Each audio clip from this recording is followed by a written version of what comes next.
first turned 18, my dad was like, okay, this is the time we're gonna now smoke weed together. So he decided to take me on a hike. That sounds like your dad. And we decided to go on a hike, you know, be in nature to smoke weed, you know, that whole thing. And so, you know, he gives me like this weird like cigarette looking thing, and I smoke it, and I instantly just like got so high. And we start walking like this. Well, I was walking like this. And then I started to think to myself, I was like, oh my god, we're in a forest and there are bears in the forest and there are mountain lions in the forest. But I was like, but I want my dad to think I'm cool, so I'm just gonna act normally, walk normally, just like this. Like this. And then he would like look back at me and be like, oh, how are you doing? I'd be like, I'm fine. I'm not afraid. I don't know. I'm trying to like work. I don't know. I'm struggling. The act out was you being stoned. Yeah, like being paranoid and like freaked out. But I don't know. I feel like maybe go down on your knees and hold your knees and be like, I'm fine. I can lift you. Yeah, I was like really freaking out. And I remember like knowing I looked crazy. I don't know. Maybe you could do the conversation you were having with him as a stoned Hannah. Okay. Maybe, I mean, for the purposes of this, I think you should be like, Dad, there's bears. And okay. I did kind of do that. I was like, I like tapped on the shoulder. I was like, Dad, I really freaked out. There were like bears here and about lions, and like, I know that you don't know how to fight them, and I don't know. I just keep going. That's funny. You're onto something. Dad, I know you're kind of a pussy, and you're not going to be able to... And I know you don't know how to do anything. You just pretend you do, but you're just really like a Jew from New York who moved to Colorado, and you pretend you like cowboy movies. You wish you wanted a boy because you wanted to name me John, like John Wayne. I don't know. What? Is it just like... Well, you don't sound stoned. You sound like you're going to cry. Oh.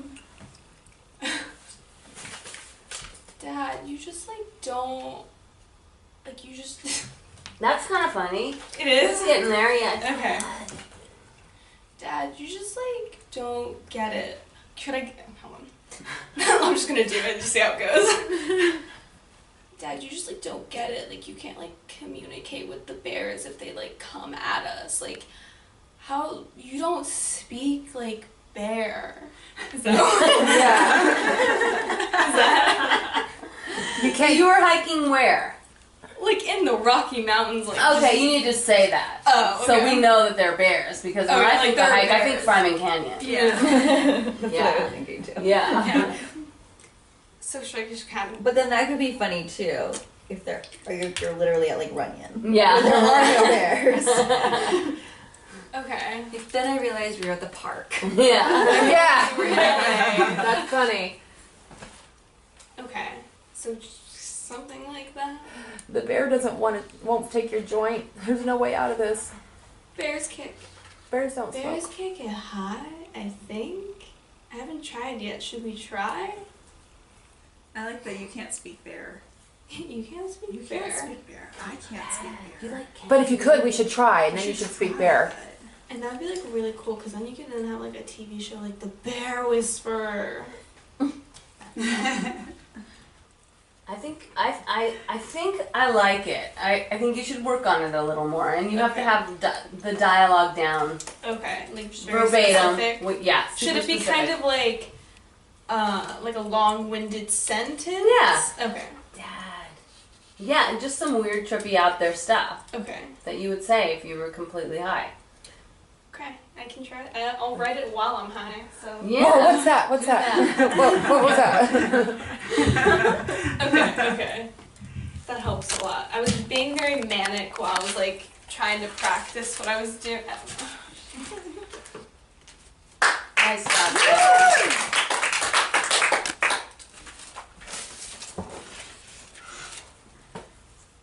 All right, who's next? Don't make me call names. Clockwise.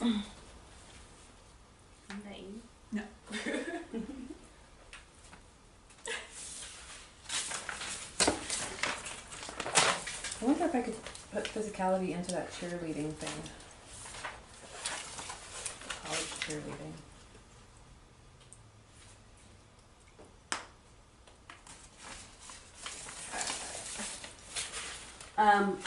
Okay, who's going? Sage. Lexi, I know you had a hard time with it. Yeah, I'm just gonna, I don't know what I'm gonna do. I mean, I understand exactly what an act out is. It's not it's not like a concept problem. It's just, I feel like it's a very specific type of comedian that I'm not. Right, but an act out can also be an impression. But see, that was a different thing in your list. There was like an impression. But I said it's also an act out. Oh, okay. In the document. So I could just like do an impression. Yeah, or like if you an act out is like, so I was talking to my mom and my mom said to me, Sage. Okay. You know, that's an act out. You're acting out your mom. Okay. Yeah. Okay. I have like parts of like 4 different things. I actually spent a long time trying to accomplish Let's this. hear it. So just pick one and go with it? Yeah. Okay. I'll do the most like clear-cut act out one, I think. So I think that the single greatest epidemic facing women today is driving and mascaraing. It's always, like, especially in LA, it doesn't matter where you are. You're like on the freeway on the 405 going 85 miles per hour and you look over and there's just a girl like, it's okay, I'm totally driving with my boob and my knee. I'm fine. I just have to get this one spot. Oh shit, that's my lane. And you're just like, whew, really? That seemed like a good idea to you? Like, let's leave mascara and fake eyelashes and glitter all for other times in life. Not when on the freeway. That's good. That was funny. What's your other one? Oh, my other one I guess would be like a sort of similar to Hannah's, like a dad impression one. Okay. So a few years ago, my dad calls me. He's like really panicky. He's like, Sage, what are you doing right now? What are you doing? I'm home. I don't know. I'm watching like reality television. What do you want? He's like, I need you to get on your computer. I need you to find where I am. You need me to find where you are? What are you even, what? Well, so, okay, I am driving, and I'm really, really stoned, and I'm really, really lost, and there's a cop behind me. I'm like, Pop, seriously? Yes, he's gonna know. Like, Pop, you are a 74-year-old man. If this police officer pulls you over right now, he's gonna be like, sir, do you know what your name is? Do you know where you live? Do you have Alzheimer's? He's not gonna be like, you're stoned. That's funny. Dad, did you tape any of that? I don't know. Oh, well, we got it on video. You recorded her, right? Right, Amber? Yes. Okay, good. That was great. Yeah. Okay. Yeah. You're so hard on yourself. Yeah, it's a life problem. Yeah. Everybody is so hard on themselves, I find. You know, perfectionism, and that will kill you. Because then you won't even try. Right. Because if it's not perfect, and you probably have a little of that going on. Oh, yeah. Yeah. The actors just Totally. seems great because you can't, like, Write it out. write it out. Right. So you're at the mercy of, like, what your brain comes up with. Right.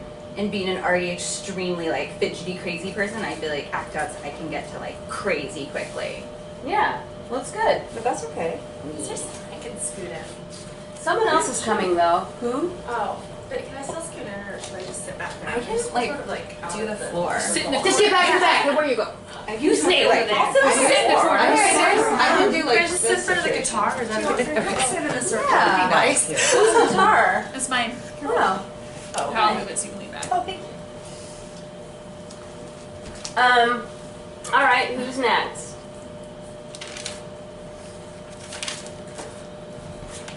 No one's making eye contact with me. No one wants to follow Sage.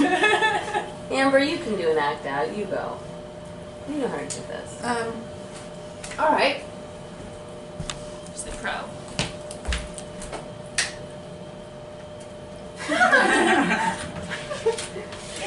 welcome, welcome. Hi. She's here. We saved you a seat back there. Oh, thank you. Yeah. Right back. Oh, no. A little bit further back. Little bit In the further studio. back. Yeah. Exactly. Okay, so I'm going to tell you guys a really quick story about my experience with college cheerleading. It was one of the best times of my life when I went in and I auditioned to be a New Mexico State cheerleader. And you know, you go through the whole thing, they teach you the routine, and then you have to like memorize it, like 1, 2, 3, 1, 2, 3, up, down, out, out, bend, up. Kind of like, you know, you learn the whole routine, and I was really excited. I kept making it through each cut. I even made it through the tumbling, you know, and I was so excited. And then at the very end, they called out, you know, the ones that were going to be cheerleaders, and they called my name, and I just remember like this exhilaration. I was like so excited. I was like, woo! And I went over there, and I was like filling out my paperwork and everything, and then I came to the part where it's like student ID number, and I was like, I don't have one of these, and they're like, yeah, you kind of have to like go here if you want to like cheer for here. I mean, nobody told me that I also had to go to college to be a college cheerleader. Like, what do they expect from me? I still know the routines though. 1, 2, 3. That was great. Yeah. I went to go to college. I wonder if you could compare it to something else, you know? People who do this don't go to blank. Yeah, that What would could be you compare it the to? people who don't Girls who strip don't go to. Don't take dance class. don't go to college.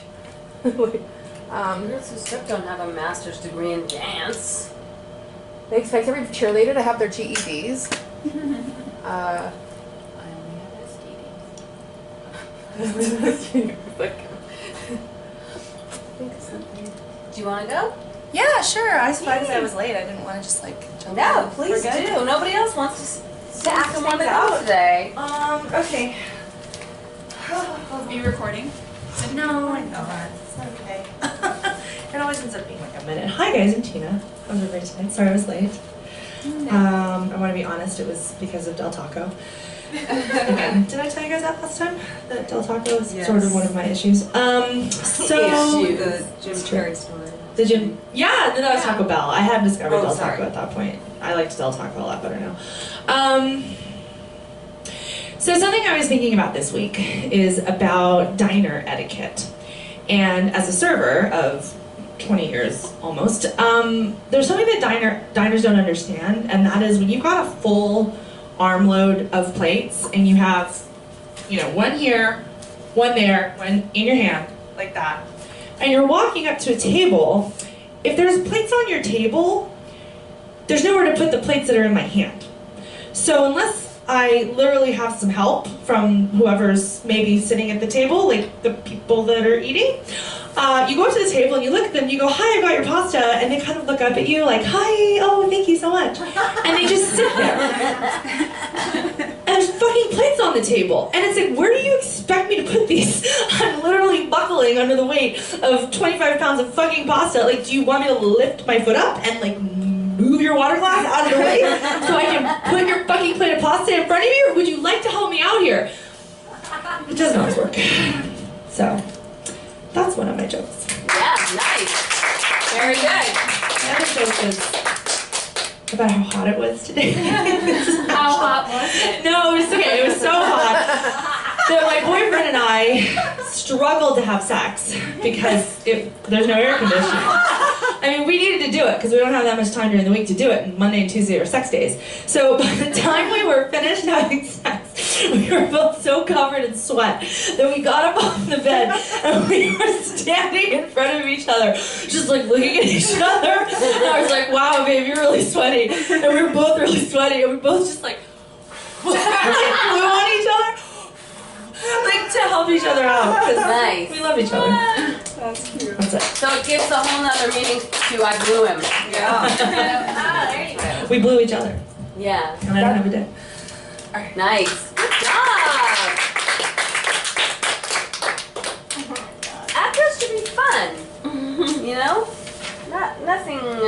just a light, fun bit, an act out. Are they supposed to have punchlines or not? The act out oftentimes is the punchline. Oh, that's good to know. Yeah. Maybe that's why it's been so hard, like, for me. I say this in the document. That's right, I did read the document. Yeah. The document. Yeah, exactly. Hi everyone, I'm Karina. Hey, Karina. So, my mom, growing up, my mom never defended me most of the time. I was always guilty until proven innocent. Except this one time. I had this really mean 11th grade honors history teacher. Her name, she looked like a cactus in my head. Her name was like Mrs. Cactus. Even her personality was like the same. It was like very thorny. Anyways, what was I trying to say? This Mrs. Cactus, she'd always say the most passive-aggressive things to me, like, don't you think your outfit's a little inappropriate today? But she would never, or she'd say, like, your shorts are really short, Karina. I'm failing at this. Holy shit. Sorry. I wrote like 6 pages. And I'm like, holy shit. Yeah, so anyways, long story short, it was a Model United Nations.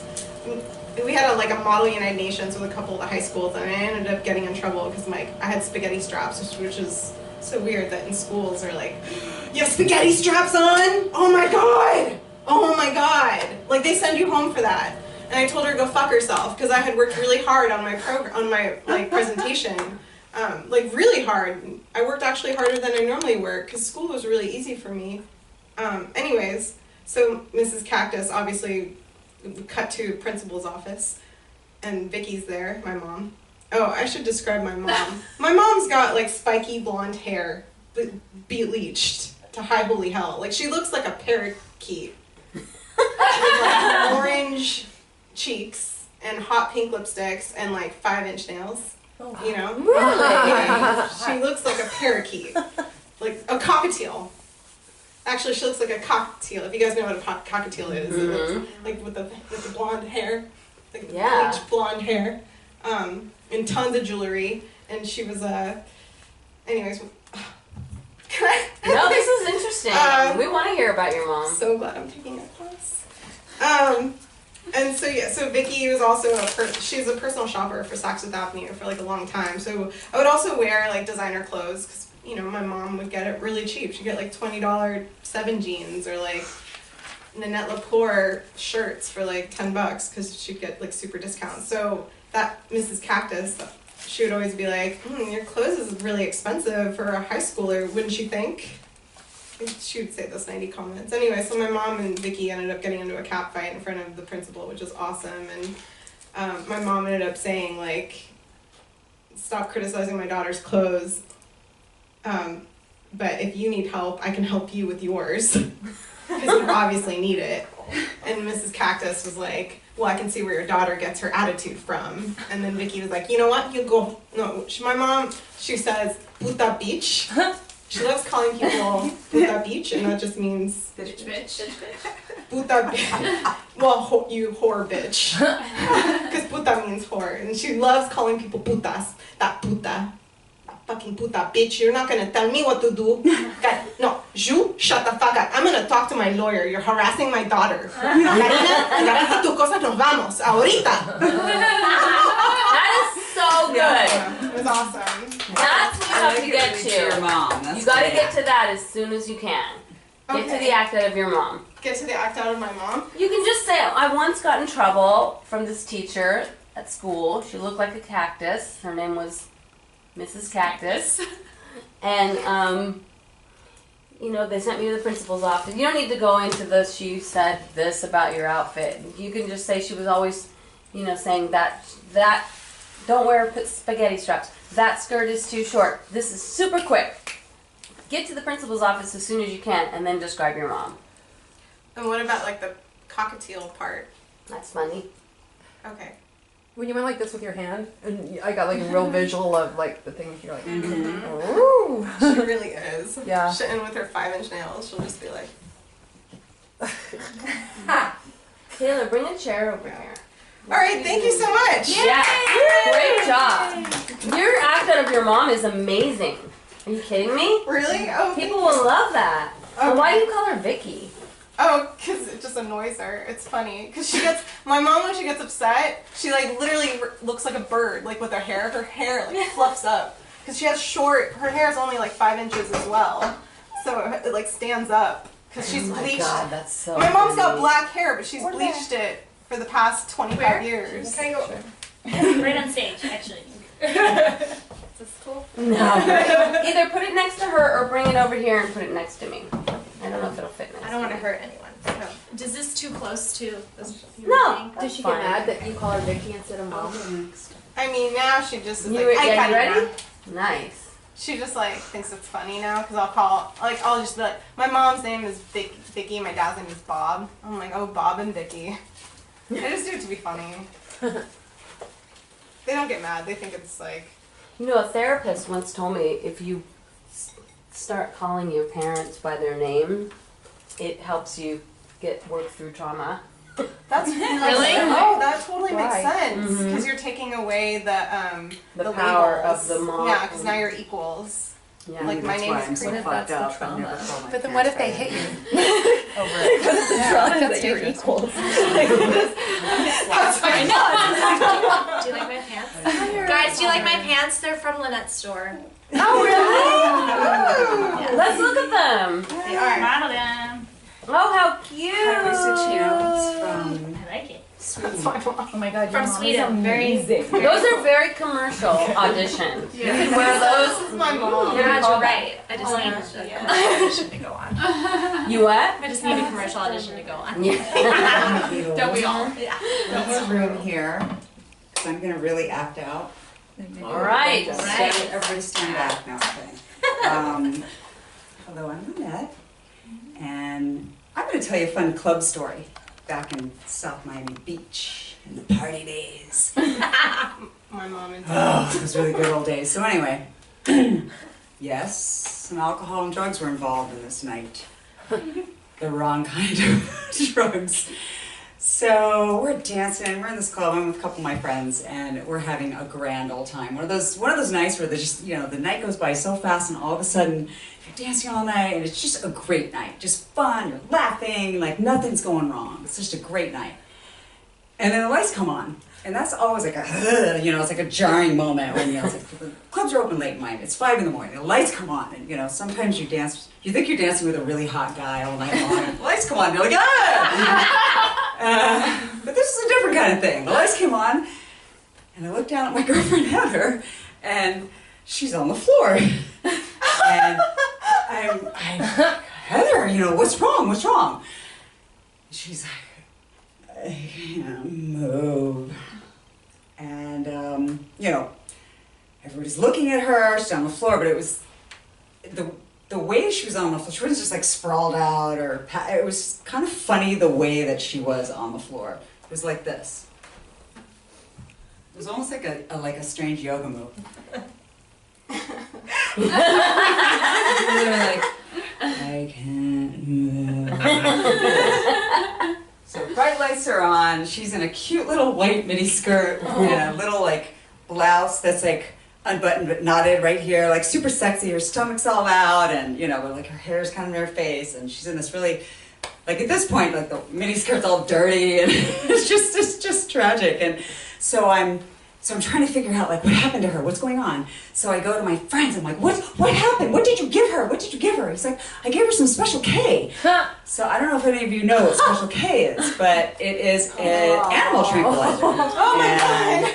It comes in a little white powder, and people snort it. And so, Oh my god! she thought, this is what I found out later, that she was doing a bump of Coke, but she was actually doing a bump of Special K. So I'm like, Heather, can I help you up, and do you think you can walk out of the club? Same exact position. No. Like everything's like, no. So I'm like, shit. So I don't know what to do. It's like, 'cause, you know, more people are walking around. I'm afraid. I know she's not gonna die, but I know that we've got to get her out of this club and like slap her around and give her some like Coca-Cola or something, or orange juice to get her out of this. So I go to my boyfriend. I'm like, we gotta get her out of here. So he's like, all right. And my boyfriend at the time was like this big strapping guy, and he like bends over and my other gay, very effeminate friend named Tom, they pick her up and they pick her up not like scoop her, you know, or her head, more like she was sideways like a log. So she's like a log, and they pick her up, and my boyfriend's got her in the front, and my gay friend Tom was like, oh, you got her in the back. And so they pick her up like a log, and they carry her down out of the club and down the stairs, and just the thing that I remember is her diagonally going down the stairs, but her boob had fallen out of her blouse at this point. And it was just bouncing down the stairs all the way out. And so she was fine. She came through, but she was horribly, horribly embarrassed the next morning. And she said, oh my God, I'm so embarrassed. I was fucking carried out of a club. And she's like, it's the worst night of my life. I don't know, I just have so much shame and embarrassment. So I told her something funny that one of my favorite drag queens told me. He's like, darling, you think that's a rough night? That's not a rough night. This is Miami Beach, baby. I'll tell you what a rough night is. You wake up high noon, face down in the sand you wake up high noon, naked, face down in the sand, and a seagull is picking at your bloody ass. Now that's a rough night. Oh my God. So I told her, your night, not so bad. Be careful with that Special K, Heather. That was great. You are a good storyteller. You really are. True That's story, a by the long way. story. True story. Scary Wow. true story. Isn't Special K like the date rape drug? GHB is. Oh, right. I'm sure Special K can be too. It's an animal tranquilizer, so Yeah. Did people So take I it to want- like calm down or something? Does it feel different above the head? I don't know. I don't know. I like that story a lot. I think you can get to things quicker. You know, you can cut Right. out, because in the beginning you were like, went out and it was just dancing and it was a great night. It was just a great night. It was a great night. You said Just that get so right. many times. Just get right to Yeah, her. so all you her need to do line is down, go, or like hunched over. dancing, we're having a great time at a club, the lights come on. I liked when you went, usually, you know, you could be dancing with an ugly guy and you're like, whoa! But this time I went, whoa, because my friend was on the floor like this, and then get on the floor Yeah. and show them. Okay. And then put them, like, So let's you set have up more right to the meat of, Right. of what's Yep. funny. It was funny seeing you on the floor with the microphone right there. Uh-huh. Yeah. That's exactly how she was, and it was like. And she was like, I can't move. Yeah, that was funny. It's great. And then her boob is bouncing. Oh my God. Did she know the next day that her boob was out? I didn't want. Did you tell her? I mean, I think Tom, my gay friend, was like, "Girl, your boob is bouncing all the way down the stairs." Oh, so anyway. Like, one time I was in a kick line. I used to be a dancer, and we were wearing these strappy, like, shirts. And I'm in the kick line, and you're locked. And we were doing this, you know, one of these. And the girl next to me, her strap broke. And her boob was just, she were locked in and she couldn't do anything. And it was like bouncing, and I go, Because you're oh my linked. God. You can't. No, You're you're linked. linked. Yeah. No. But I grabbed it from the other side and I held it up for the rest of the dance. And she was like, Oh, good save. yeah. Wardrobe malfunction. Yeah. That was funny. Those were the days. Those are the days. All right, who needs to go? Me? Oh, you need to go. You go ahead. Yeah? Yeah. Now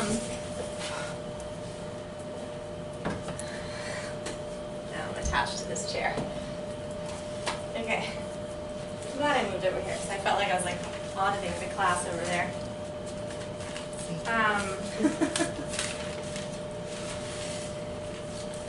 Okay. Hi everybody, I'm Taylor. Taylor. Hi. So this summer I went to Barcelona with my mom and my aunt. Have you guys ever traveled with two women who have had a AAA membership for 45 years? Or are referring to a Lonely Planet book from the last trip that they took to Europe in 1998? So, we get to the airport, and I'm a very good traveler. I'm an expert traveler. Not to brag, but I have diamond status on Delta. And I'm a million miler. I have a bag, and one of those carry-on suitcases, you know, that you could do like ballet, you know, at the airport. It's got like the 4 wheels, you know. Oops, excuse me, sorry. Oops, excuse me. Oops. Okay, my mom and my aunt have 2 giant fucking suitcases each, plus a carry-on bag, plus a tote bag, plus inside the bag is a purse, plus one of those little things that you like strap around your neck and you put your passport in it and then you shove it down your shirt and you shove it down your pants, and a fanny pack. Okay, so like between the 2 of them, they have like a combined 18 bags that they're carrying. So, I start heading to the taxis, and my Aunt Jo is like, oh no, we're gonna take the metro. I'm like, we're gonna take the metro with all the fucking bags? You wanna take the metro? Lonely Planet said that it's really cheap and it's very easy, so we're gonna take the metro. Okay, you know what? I don't wanna start the trip off with a fight, so let's take the metro. Okay, did Lonely Planet also account for the fact that we were gonna have to go down 74 like flights of stairs and cross 13 platforms and then take the red line to the blue line, and every time you switch, you gotta go up to the little sign and I'm like, okay, we're going in this direction, Sagrada Familia. Everyone, follow me, let's go. Okay, not very easy when you have that many bags. What do you think happened on the subway? She got robbed. She got robbed. Why did she get robbed? Why did she get robbed, do you ask? Why did 2 American women with blonde hair and 50,000 suitcases saying things like this? Nancy, do you have the map? Do you have the map? No, not that map, the other map. I think it's in my bag. Okay, hold on, I think it's in this bag right here. No, it's not in that bag, it's in the other bag inside the bag. Oh, okay, it's in this bag right here. Okay, yep, I got the map. Okay, I got the map right here. Okay. Okay, I got the map. Where do you want to go? Put away the fucking map! You know what? I got a map. I got a map right here. It's right here on this little tiny phone. And it does not draw attention to you. It's really, really magical. So put away the map and follow me. Wow! That was awesome! Thank you. Great job! How'd it feel? Good. I just wrote it last night and then I went to work today, so I didn't really have, there's like, so they got I just have to like clean it up a little bit. Oh my God. Dodgers just won. I'm sorry. First game. Everybody cares. Wait, they did? Game That's won. great. What? Where are they playing the Doyers? What happened? Dodgers won the first World Series game. It's over already? No, there's like There's 6 7 more. games. Yeah. The game. Yeah, but the game's over because It's the best of 7, the first game. No, I know. I just mean the game is over. Yeah, I think it started at 5. Oh, It's that's 7. why. But it was I thought it really started- fast Who were they playing because then? nobody was getting any runs. It was 1-1 I know. all the way I out. can get into any sport except baseball. To me, it's not a sport. It's I like, thought it would be like starting at 7. Oh no. Well, actually, It's so game. it was a home game, right? I feel like baseball is what other first pitch athletes was do at retire. Like 5. they don't think it's a sport. Like it's just. I feel like anytime I go to baseball basketball game, they're always just like standing there like picking wedgies. That's what I'm saying. It's like what other athletes do. It's like they have a professional football career, but they're like, I'm too old for that. I'm gonna do baseball in my retirement. Like, I'm too old for basketball. I'll go do baseball. But they still work, so I was trying to get them. Also, if you ever want to deal with So they got like robbed what's wrong with right this in front of country, you? For me, my it's so confused. No, so I got it, like, no cap in baseball, and it's all fat white guys. So the robbing story is a little bit Another more. We did get my aunt did get robbed on the subway on the way from the aeropuerto to our Airbnb. And what happened was she was getting with her 74,000 suitcases. We had changed from the orange line to the blue line or whatever it was, and she is trying to get onto the metro. And the door's open, and there's two men standing there, and they're blocking her. And they pretend to help her with her bags. And what they do is they hold up the bag really high, and so she's looking at the bag like, no, put it down. And then the other guy opens up the fanny pack. You're wearing a fucking fanny pack. Like you're asking for it. And he goes in and he takes her wallet.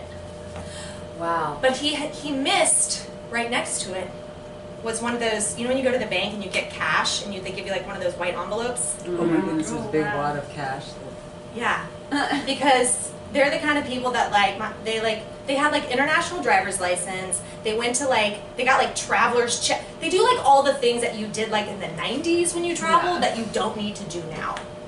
And so that's what happened. And then so they robbed her, and they just got like her credit cards and stuff. She was able to get them replaced, but. Travel checks, they didn't make those? My mom, when we traveled, like the second day, she kept, we were in Buenos Aires. I think we need to find the Salida Street. It seems really important. I keep seeing it. I was like, because it means exit. Yeah, Salida Street. That's so cute. She's like, I've seen it everywhere. It seems really important. Seems like the place to be. It's like, oh boy. That was awesome. So I just need to practice it a few more times and get it. Mm-hmm. We just need to cut out all the fat. So I would write it out verbatim. Cut out any words that you don't need. Okay, I'll do that. Thank you. Yeah. Magical thing. Next.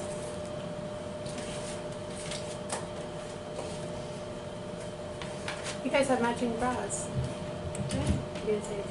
Oh. How cute. Victoria's Secret. So also like Sage, I had some trouble with this one. So I wasn't really sure what I was going to talk about when I got up here. I almost came up here and talked about how I had to wrestle my dog to the ground today at the vet. Or about the time I almost poisoned Elizabeth Hasselbeck, but I couldn't really figure out like the end of that story because it was so long ago that I couldn't really remember it. I was gonna talk a little bit. I used to be a nanny, and I more of a babysitter, but kind of a nanny. And I get along pretty well with kids, probably because there is very little about me that screams grown up to them. And I have the rack of a 12-year-old girl. So,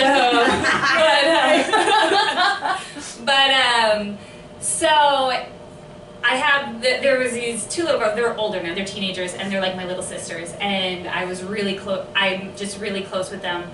But I've been watching them, since Daisy was 5, and Zoe was 8. And I sort of got away with this, like, Deanna's just a big kid with that, like, she's just another teenager. When they would sort of say, like, I'd be playing with Daisy, and she'd be like, Dee, what do you want to be when you grow up? And I'm like, some people kind of think I am a grown-up Daisy. And her face would get, like, really serious. And, oh, what are you gonna do? And, or like Zoe and I would be watching TV, and there's that show, Jessie. I don't think it's on anymore, but they loved Jessie, and Zoe would tell me, Dee, you're such a better actress than she is, and like nobody likes her because she's old. And she's like 10 years younger than me. So, like, eventually, I think they sort of caught on that I was too old to be spending so much of my free time with them. And I remember at some point Daisy asking me, she's like, what's your type? I was like, why? And she's like, well, I want to set you up. And I was like, what? Like, first of all, who do you know? And then I'm like, and she's like, well, because I'm afraid you're going to end up living alone with cats. I was like, well, I'm allergic to cats, so. But so at some point I was with Daisy and she goes, my friend and his manny are coming over to pick me up. His manny's a male model. And I'm like, geez, Daisy, a little heads up. And she goes, they'll probably think you're my mom. So then later, I picked them up, or picked Daisy up. We went home and she goes, did I tell you James asked about you? I was like, who's James? She goes, Cameron's hot manny. I was like, oh really? She goes, I told him you were 26. And I'm 34. So yeah, the story. So that's my story with it. There's a lot of funny stuff in there. A lot of great stuff. I think you can start it out by going, kids love, I used to be a nanny, kids love me because I have the rack of a 12-year-old. Just get to that joke right away. Okay. Right? Mm-hmm. And then get to the, did you take that? No. I have it written out. It's on. Yeah. You need to get to the funniest quick as you can. Mm-hmm. You know? Okay. Because it took a little bit longer than it should. Okay. But it was really funny. It was good. Okay. She looks 26. Oh, thank you. Hello. And that's why, you guys all stared at me. I was so confused. I don't get it. Where's the joke? Actually, yeah. I was probably 32 at the time. I'm 34 now, but yeah. I think that's the thing is they didn't really get it for the longest time, and then when I hit 30, and I had that video, the 20s versus 30s video, I think that is when it hit them that I was older than they thought. I think they have an older sister, half sister, who was probably 20, 21, and I think that's where they thought I was. They thought that's as old as I was, and then so 30th birthday hits, and I have this YouTube video that's about being 30, and they're like, oh, she's getting up there. And the worst is when you tell people how old you are, and they're like, wow, really? That's how old you are? Jeez, you know what I mean? Yeah. There is another family I used to nanny for. I think anything for little kids, they can't really process age too much. And I remember I was watching Mary Poppins, with a different family, and one of the kids was like, when was this made? And I said the 1960s. And she goes, when you were alive?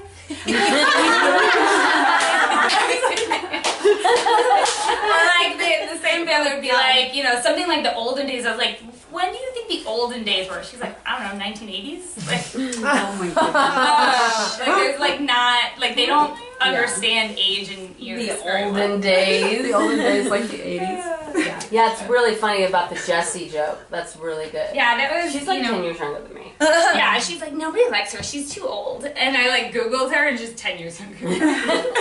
Nobody likes her. I remember my niece and nephews used to think that I was a teenager. Mm-hmm. It's not recording. I was 40. But I think they just didn't get, I said, they had that older half sister, and I think they just assumed that I was the same age. Mm-hmm. She's 20, 21, and I was 30, so now they get it. You got something? I just have my song. I need help with it. Okay. That's my act out. All right. Cool. I don't have a strappy thing for my guitar yet, so I have to do it sitting down until I get my strappy thing. Technical term.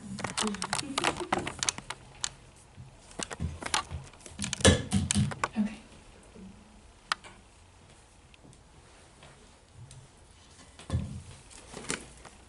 Should I move the mic here? No. I'm impeding your It's all good. neck reach. Okay. You wondering who signed it? I did.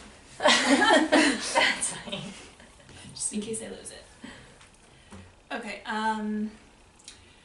this is a song that I wrote about how much I love my husband. It's called I Hate You.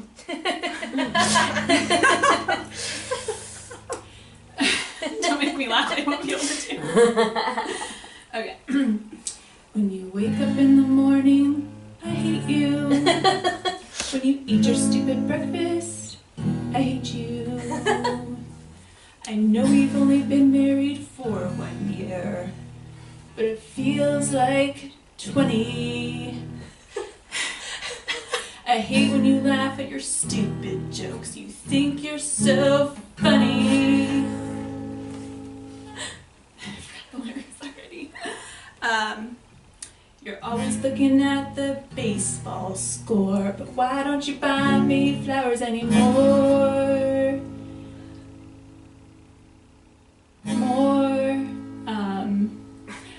That's okay, babe, I'm just having some fun. But don't piss me off, cause I know where you keep your gun.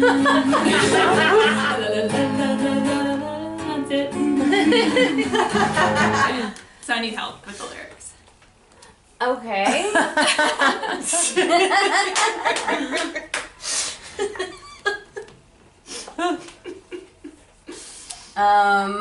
That's gonna be tricky.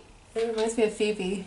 Oh Yes. Yeah, Totally. I was wondering the whole time, Exactly. like, what is this? But that's It's exactly that. I think the chorus needs to be I hate you, I hate you, Okay.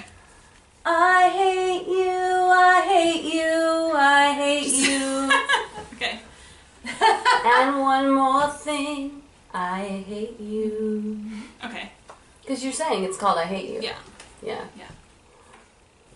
But it's like, it's a little bit of a different point of view than you talking about your husband and you guys having this great sex life and everything. It's a little confusing because we think you have this great marriage and you Did I guys... say we had a great sex life? We do handcuffs and all that. That's not like something I say. Well, I said I dress up for him. Yeah. Yeah. We're learning a little bit about you That sounds tonight. great. Okay. I mean, dressing up is great. Yeah, it sounds like you guys have a fun, that's fun and... You put effort into It's a fun fantasy it. life. Yeah, yeah. I guess it's just the transition from being single and the first year of being married. It was Yeah, a I heard the huge- first year's really hard. It's really hard. It's like a huge transition, especially because we weren't moving. I wasn't living with him yet, so I like found out a lot. Maybe that could One be of them was like I a couldn't song. poop in front of him, or when I was living with him. So for like 3 weeks. You didn't poop? No. I totally get Because it. you were too embarrassed to? Or Yeah, because yeah. You Because put I the didn't. shower on. Yeah. Now I know. I learned that trick. Just go to the backyard and bury it. Just bury it. Bury it in the backyard like when you go take the dogs for a walk. But I didn't really want to talk about that because you're already doing your fart joke. Well, but poop is a whole different It's a whole level. other That's level, yeah. embarrassing to poop in front of someone and have the bathroom really Well, I'll smell. just work I on don't the even close course the some door. more. Does anyone poop in front of their significant? Like, I literally, don't even sit close down? the door at all. You do? You just poop I in don't just. One of my opening jokes I was going to say was like, oh, I just got married, and then depending on what the audience reacted, like a woo, I could be like, yeah, I wish I felt that way. Or if they were just like, oh. Or if they didn't say anything, I'd be like, yeah, that's how I feel about it. They're gonna say something. Yeah, so it'll be It's like, every yeah, I time wish they're I gonna felt go, that woo! way. Yeah. Yeah. Don't clap. Wait, do you fart in front? Can you fart? Wait, we talked about that last week. Never mind. Farting. Yeah, I can't. Because he doesn't fart in front of me. I don't know if he's ever gone to the bathroom. He leaves like no evidence. Wait, but But Like you're Really? he's married, so only a year clean. in. He's so like pristine. my dad drops the biggest I'm block the like, Oh. in front of all of us. It's gross. Maybe you should get up there and you should go, hi, and bring your guitar and go, I usually close with this song, but tonight I just feel inspired to open with it. Oh my god, is he gonna come see you? I haven't decided yet. It's a lot for him. I mean, he came to my other one, and I had a lot of dirty cop jokes. Like, he liked it because it was positive. It wasn't like. I hate you. Like I hate you. I hate you. I hate you. I hate you. I hate you. I hate you. Yeah, no. But he'll think it's funny because instead of saying I love you, I say I hate you to him. That's my I love you. Because he'll do something cute, but like kind of stupid. And I'll be like, I fucking hate you. But it means I love you. So he won't take it offensively. But for me, I thought it would be funny because I was going to talk about how it is hard to be newly married and everybody thinks it's so great. Mm-hmm. Maybe that could How be long the did title you of the date song. before? Like my first wedding, like it's our first anniversary. Like I'm gonna give him a song or something. Ooh. So I Yeah, I just finished I just celebrated my 1 year anniversary, which is true. Yay. So, Paper. And you still have not seen any poop. So I wrote a song. So it needs to be, I think you should open with it. I think you should. Because that way you can. I was gonna. You can't close with it because you will have already talked about him in a positive way. Yeah. It has to be the first thing you say is, I wrote the song for my husband. We just celebrated our first year anniversary, and I'm so excited I wrote the song for him. Oh, that's funny. Yeah. It's called I It's Hate called I You. Hate You. Yeah. What are they feeling? And it could be very short. It could be one verse, a chorus, and you're out. And then just done. And then Yeah. guitar away. Yeah. Strawberries. Yeah. So what's the first line of it? When you wake up in the morning, I hate you. When you eat your stupid breakfast, I hate you. Oh, okay. So you're saying I hate you. Yeah. Okay, I forgot. All And right. then, we've only been married 1 year, but it feels like 20. You laugh at your own jokes. You think you're so funny. Oh God, it's so funny. I mean, it's so mean. Okay, so switch those two. Okay. Say, you think you're so funny. You always laugh at your stupid jokes. You think you're so funny. We've only been married a year, but it feels like 20. Yeah, that's funnier than you think you're so funny. Okay. Yeah. And then the second thing is, you're always looking up the baseball score, but you don't have time to fucking buy me flowers anymore. And it's not really funny, obviously. The last one, if we're gonna cut it down, the last one was like, I'm just having some fun, but don't piss me off because I know where you keep your gun. But they don't know he's a cop yet. No, that won't make sense. You could still have a gun. Yeah, people have guns. It's America. People have guns, but then they'll learn I he's think a it'd cop. be funnier if he was a cop than a gun. That's why I want to do it at the end. Yeah. I think, yeah, I'd have to agree with her. Like, I feel like this would, just from all the things you've done over the weeks, it's like you have this great relationship and you're newlyweds. Right. I would be so thrown if you came with this song at the end. Yeah. Right. It like I Yeah, I do agree. agree. It's all a lie. It's not Yeah. like I was like, I don't remember I was like, talking wait, about my what? She sex hates life. him because you seem like you're so into him and that Yeah. you Are love you him really so unhappy? much. No, but I'm just saying the first year was a really big transition, Mm. and I think it's funny to talk about that. I Because, think you should talk about it after you do this. Okay. Or maybe there's ways to put that in the put song. in the song how he doesn't poop ever. And then you Yeah, could just- go, after you go, I know where you keep your gun, you can go, he's a cop. And then, let's Just do that as a run in. little aside, he's a cop.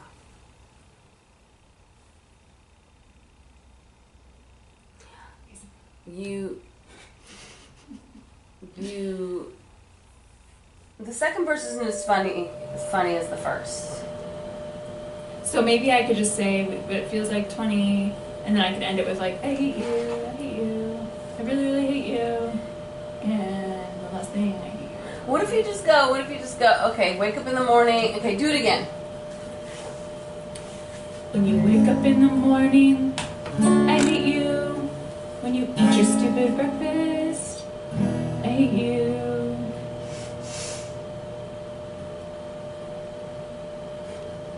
I don't know, you gotta You always laugh at your dumbass jokes. You think you're so funny. I know you've only been married for 1 year, but it feels like 20. The end. And then just go the end. The end. Yeah. I like it because it's so awkward. Yeah, it is. It's so awkward. I think that's all it should be. Literally, just go at the end. Yeah. I like you with the guitar though. I think that's Yeah. I think it's Yeah. there's something really And then she cute goes on. about She's it. like, "So I'm really happily married." Yeah. So as you can tell, I'm very happy. Yeah. So, Yeah. That's it. okay. Perfect. Yeah. And then you can get into whatever you want about how the first year is so hard. And There's not So a I need chair up there on the stage. No, I though, need a so you- strappy thingy. Yeah, because there's usually like a stool, right? mm-hmm. Just to make Is there sure s- that you'll be prepared. Oh, I can stand up and do this as long Okay. as I have something to hold it up. Yeah. Yeah. It's gonna be funny. The end. Yeah. The end. I hate you. All right. Thank you for helping me. Nice. So, ladies, we're gonna take a break. Did everybody go? Everybody went, right? We're gonna take a So you guys can help me. I kind of know what needs to be taken out, but I'd like your opinion. Bless you. Oh, so cute.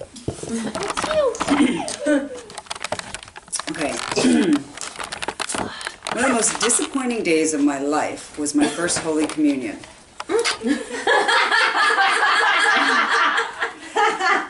This is a ceremony in which you receive the Eucharist for the first time. The Eucharist is the body of Christ. This usually happens around second grade. It's an extremely important event in a Catholic person's life, marked with celebrations, family gathering, party, gift giving, and a special white dress. Here I am, 8 years old. I've done all my classes. I've confessed my sins, I'm wearing my white dress, and I'm super excited to eat the body of Christ for the first time. Get in line at the church, I walk up to the priest, and at this point I'm just shaking with anticipation, and I'm salivating everywhere. The Eucharist host is slowly placed on my tongue. It was a huge letdown. It tasted like a super stale, thin wafer cookie with no sugar. And as you try to choke it down, it kind of dissolves and sticks to the roof of your mouth. Christ! I thought the body of Christ would have been way more tasty. I thought it was going to taste like, I don't know, butter, marshmallows, or even steak. Good job. Yeah. Nice job. So the first line is great. Big laugh, right? Okay, so read it again now. One of the most disappointing days of my life was my first Holy Communion. This is a ceremony in which you receive the Eucharist for the first time, which is the body of Christ. I feel like I have to explain that for people that don't know. But I don't know if you need to say Eucharist. I think you can just say this ceremony is where you get to receive the body of receive Christ. the body of Christ. Okay. In the form of a wafer. Okay, that's better because then they don't. If you're not haven't been to church and haven't done your first Holy Communion, They put it on the end of your tongue. So this is a ceremony in which you receive the body of Christ, which is in the form of a wafer. Mm-hmm.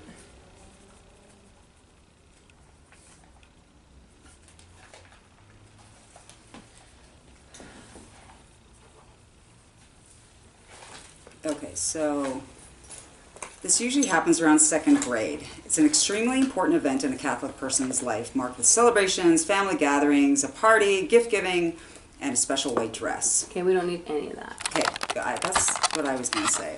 Yeah. That out. All right, so that's the body of Christ, period. Yes. And you stop the first time because you already know it's the first time. It's my first communion. Yeah. I get in line at church. I walk up to the priest. I'm shaking with anticipation, and I'm salivating everywhere. The Eucharist... This sounds too written now. This doesn't sound conversational.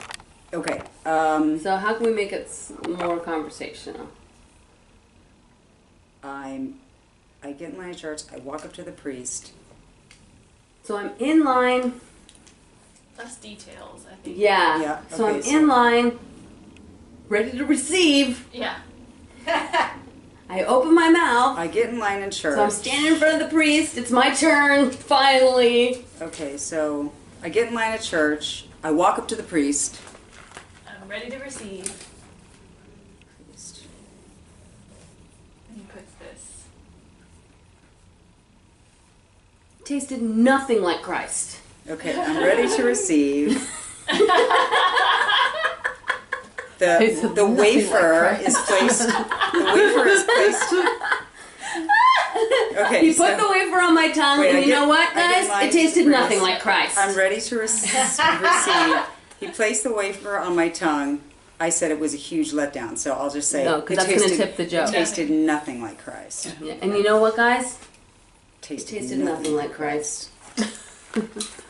That's funny. That's Because great. you already said the most disappointing time in your life was your first communion, right? Right. Yeah. I said that's what I opened with. Right. So we don't need. So, you don't need. so it tasted. Yeah. You don't have to. I don't have to say it was a huge letdown because we already know. So it tasted nothing like Christ. And then I went to describe what it tasted like. What did it tasted taste like? like? A super stale, thin wafer cookie with no sugar. And as you try and choke it down, it kind of dissolves and sticks to the roof of your mouth. Christ, I thought the body of Christ would have been way more tasty. Or I could reword that somehow. I like the tasty bit though, but it tastes nothing like Christ. It tastes tastes like a thin, stale. Stale. I think you should end Tastes it. like nothing, like the Holy Spirit. I like that. Just ending it with it tastes nothing like Christ. Yeah. With Christ as the last word. And then Yeah. just go into the next. Yeah. Amen. Amen. Amen. Can I get an amen? So, Yeah, just end it. It So tastes just- nothing like Christ. so super excited to eat the body of Christ. I get in line at church. The priest, I'm ready to receive. It was placed on my tongue, and it tasted nothing like Christ. And you know what, guys? Yes, and you know what? You're gonna make it more conversational now. You're gonna bring them in a little. You know what, guys? Kind of like let's set up for the big. Tasted nothing like Christ. Awesome. So See, you didn't keep like- said it like 4 times, but it's still funny. So you didn't like the Christ when I'm taking the Lord's name in vain? Like Christ, I thought the body of Christ would have been. No, you don't Like need it. tasted You it. never want to Don't say need that? you never want to say a word twice in a Okay. sentence when you're writing a joke. Okay, so I don't want to say that I thought it would taste like it's butter ginger. or marshmallow No. or sticks. So that's all. Okay, so just and you know what? It tasted nothing like Christ. Period. Okay. Mm-hmm. Should get that off Amazon. Yep. Okay, who's next? I really was pissed that- off at when I was eight. That's so bad. Thank I used to you. bring crackers with me before I made my communion, and I would just put them on my tongue and like I had just gotten it. No, didn't you like when cute. you're growing up Catholic? You get so jealous when everybody gets to go out Yeah. and receive the Eucharist. And you're like, I want my daughter's always like, I want to get one of those, and you think it's such a big deal, and whatever. So Yeah. just you're too young to really. I feel Yeah. like it's too young. Call it the age of Well, reason. first of all, Please, it's that's second grade. too young to go to confession when you're 7. That's So what is there to creepy. confess? Creepy, like Alone in there talking to a In man? a dark closet, Yeah. talking to some old man, Yes. going, Yeah, it was weird. I lied. I was making shit up in the confessional. I know, Me because too. you don't. And like you I felt really- like my brothers. I mean, you're 8 years old. Like, I mean, how like, bad that could was, it be? like that was the worst stuff I did. All right, who wants to go? Okay. I'll go. I kept trying to shorten It's it. hot in here all of a sudden, huh? Right there. Just take off. Okay. Yeah, I tried to shorten it. First it was short and then it got long again, so I don't know. We'll see. I know, I kind of grew to different parts. But Okay. here we go. So I knew I'd hit my bottom in my drug addiction when I made a telescopic straw to snort cocaine. At that point, I had dropped so much cocaine in the crack of the car where the seat... No, wait, this is the wrong one. Sorry. Wait, where'd it go? It's on this one. Shit. Hi. I knew I'd hit my bottom in my drug addiction when I made a telescopic straw. See, I don't know what that is, so I'm already confused. Telescopic. I don't know what a Telescopic? telescopic straw means. Telescopic. Expandable? A longer. I mean, the story's Because coming, but I don't know. telescopic is too big of a word for me to wrap my mind around, and then I lose the next thing you say because I'm going. So what should I... telescopic What is it straw? like? Expandable. I get what you're saying, but but like, what straw is like? I don't. Like, Yeah. what straw? Did I think you- that's where I'm. Did like, you put a bunch of straws together to I'm make about one to big long tell straw? you. It's all But coming. you can't do that. So then let me change the beginning. So Yeah. because I've already explained it, but let me change. I knew I'd hit my bottom in my drug addiction when I needed technical support for my cocaine habit. Do you talk about building the straw later? Yeah, it's all in here. So I just, Okay, let's hear I it, was let's just trying hear to read the draft and then. Okay, let's hear it. At that point, I dropped so much cocaine in the crack of my car between the seats that I found myself on my knees in the parking lot of a Vons, sucking excess blow, cookie crumbs, and kale chip dust through a 12-inch straw I'd made by inserting a thin Jack-in-the-Box straw into a thick coffee bean straw and extending them like an antenna. If I was still using, I'd probably apply for a patent because that shit worked like magic. I'd call it the EPS, the expanding pixie stick, for all those hard to reach places. Hooker's ass crack? Try my pixie stick. Dr. Blow in the booth of a diner at 3 a.m.? Break out the magical expanding pixie stick. I'm in rehab now. So I can change the beginning. Well, I don't want to like miss. Just know that we don't know what a telescopic straw is. So as soon as you say it, you got to explain it. You can't go, there I am on the floor, because we're like, huh? So, can you call it like an extender? Extend Maybe you could say, straw. maybe you could say, when I was using, I was kind of like a MacGyver. Yeah, I knew I'd hit my bottom. I knew how to make. I could make shit happen. Gadgets. When I became the MacGyver, I knew I hit my bottom in my drug addiction when I realized I was the MacGyver of cocaine snorting. Cocaine. When I was drug paraphernalia. You can use it as a verb too. When I like MacGyvered some stairs. I don't think you need to start out by saying I knew I hit my bottom. Okay. I think you can say so. Because it makes me sad already. Was that your bottom? That's not really a bottom. It sounds like a good time. No, it was the bottom. When you're on your knees trying to get cocaine out of the middle of the car seat and you're realizing that I think I have a problem. This is pretty bad. That was my bottom. I mean, I didn't want to do it anymore after that. Yeah. Okay. Right? Yeah. I mean, to me that sounds like That sounds like a bottom. I mean, I wasn't like. Maybe you could end with that. Maybe it's like, I'll never forget the time I made my own straw. And Just to snort up some hard to reach coke. Take part.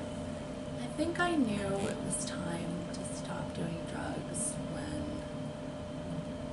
I had to invent. To create my own gadget. so maybe you could go, when I was using drugs and when I was Yeah, using maybe I drugs, don't even- I was kind of a MacGyver. I made my own straw. So I'm the MacGyver of coke snorting?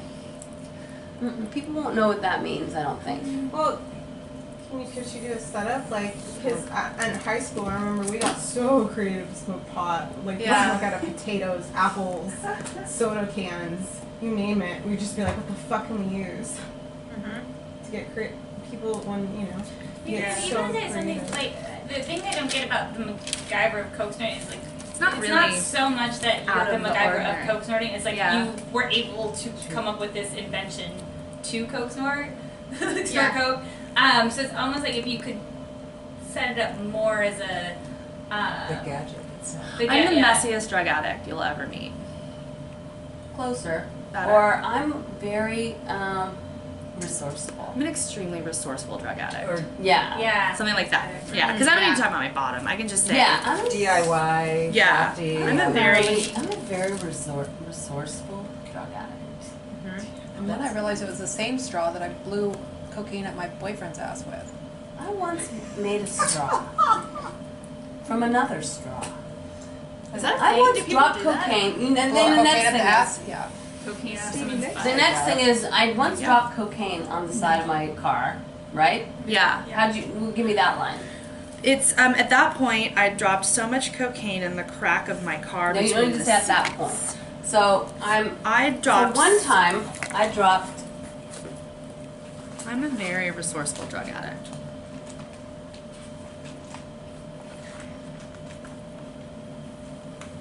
I'm a very resourceful drug addict. There was so much cocaine. I once dropped an ounce of cocaine. Or give it a number. I don't know how much. All right. Yeah, I'm a very resourceful. 8 drug ounces addict. or whatever. I probably had at least 2 grams of coke. I once dropped a gram of coke Yeah. in my car on this. How do you say it? The side seat. I once dropped a gram of coke between my car seats. In between my console and my car Yeah, that's it. In between I my once dropped console a and gram my. of coke between my console and my car seat. So I made. But do you think that was going to stop me from snorting it? No. I became a MacGyver. I put a straw. I found a straw. Yeah, then you explain the telescope. Okay, and you'd think that would stop me. So I'm a very resourceful drug addict. I once dropped a gram of coke between my console and my car seat, and you think that would stop me. But You would think that would stop me from snorting I it. think that would stop But me. no, that was just the beginning. Of another Tuesday night. Yeah. Stop me from snorting it. But no. that was Why just don't I take out the I'm a resourceful drug addict? And I said, I once dropped a gram of coke Yeah. between the console of my car seat and, oh yeah, I once dropped a gram of coke between my center console and my car seat, and you'd think that would stop me from snorting it, but I'm a very resourceful drug addict. So I took 2 straws, and I took a thin Jack in the Box straw and a thicker coffee bean straw, and made an expandable, retractable Coke straw. Does that stop me from snorting it? I take 2 straws together. Very resourceful. Yeah, we don't need a jacket. Yeah, all that stuff is too much. thinky. Yeah. Drug addict. Dinky, technical term. Yeah. I took 2 different size straws. Taped them together. I didn't tape them. It had to be expandable. Because, like, Put one in. you know, because sometimes you have to, right? You have to, like, change your angle for some parts of it. Like, you can't just leave it that, because sometimes there's, like, an incline, and you've got to follow the incline with the flume.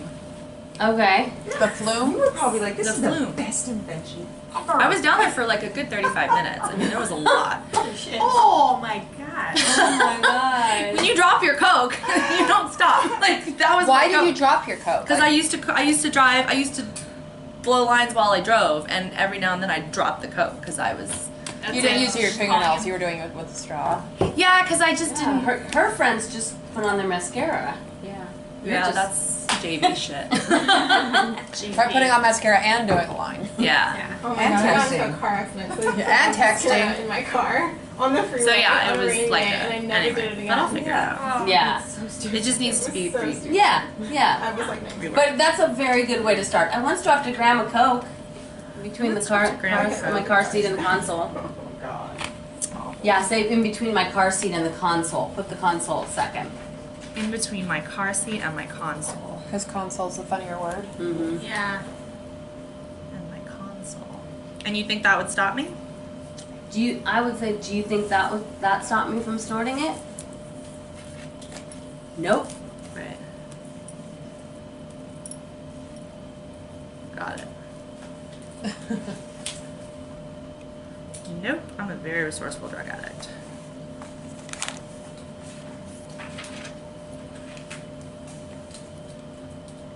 Okay. But a resourceful drug addict is not funny. Is there another word? I was thinking about like Martha Stewart, but not like Very her creative. necessarily. Somebody that's more like. No. Dyson? I don't know. I'm the Elon Musk of drug addicts. I think the MacGyver one was the Yeah, the MacGyver is the best. Does everybody know what MacGyver is? Yes. Yeah. I don't, but I don't know anything. Maybe it's back on TV. I'm like the MacGyver of drug addicts. Yeah, because I found 2 straws, put them together, made an expandable What if straw. I said this? But I MacGyvered that shit. Yeah. That's good. Yeah. Yeah. Do you think that would?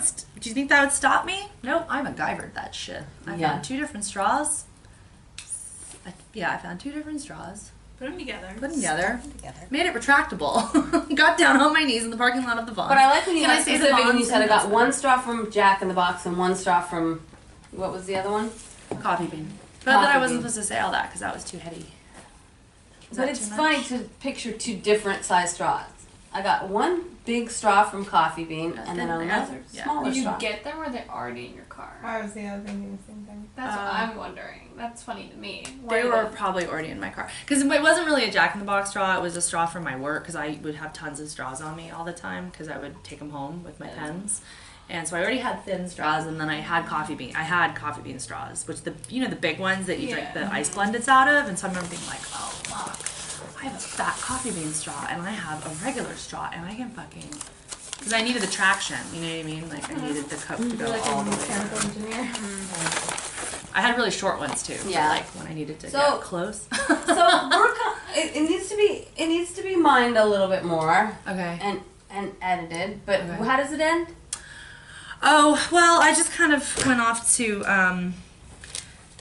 So I was on the floor. I'm like, this might. If I was still using, I'd probably apply for a patent because that shit worked like magic. I'd probably apply for a patent. There I was on the floor The Vaughn's parking lot. in the Vaughn's parking lot. But here's what you don't realize about snorting cocaine from the floor of your car. You're also gonna get a popcorn. I snorted, along with cocaine, I snorted Cookie crumbs and penny kale dust crumbs, chips. you know, I whatever kale else. dust thing, 'cause that's such an LA thing to like eat kale and do cocaine. Yeah. Like, Kale dust chips. Just Mm-hmm. Kale chip stuff. Kale chip dust. Kale Kale and chip cocaine. dust. kale chip dust. Yeah. And one other thing. Kale chip dust. Sucking up excess blow, And cookie use crumbs, condom. and kale chip dust. What's that stuff called? Lint or lint is a funny word. Yeah. Or Lint fuzz. Peach fuzz. oh, what's the fibers from the carpet? What are they? Carpet fibers. Carpet fibers. I ended up snorting. The downside is, I also ended up snorting up carpet fibers and kale chip dust. I ended up blowing carpet fibers and kale chip dust out of my nose for a week. I don't like it. No. It's just too wordy. Well, I thought that the story was over. When you were saying that you were about the straw. Oh. Like saying like. I don't know the straw. Oh Yeah. but you that could is- end it. You you could could say, like- you could put the straws together. You could say like, I put 2 straws together, stuck that shit up. Basically, I'm the MacGyver Of drug addicts. cocaine Yeah. or whatever, and you ended on that. 'Cause Yeah. MacGyver is Yes. Yeah. Yes, MacGyver's the yes, funny yes. line. Luckily, I had a straw in my Basically, Yeah. so basically, I'm You could call me the. MacGyver. I'm the MacGyver of junkies. You could call me yeah. I'm the MacGyver of Drugs of yeah. addiction. I'm the MacGyver of addiction. I'm the MacGyver of Yeah. tricks. Yeah. That's it. That's it. Just short and sweet and to the point. Okay. Who's next? I'll go. Okay.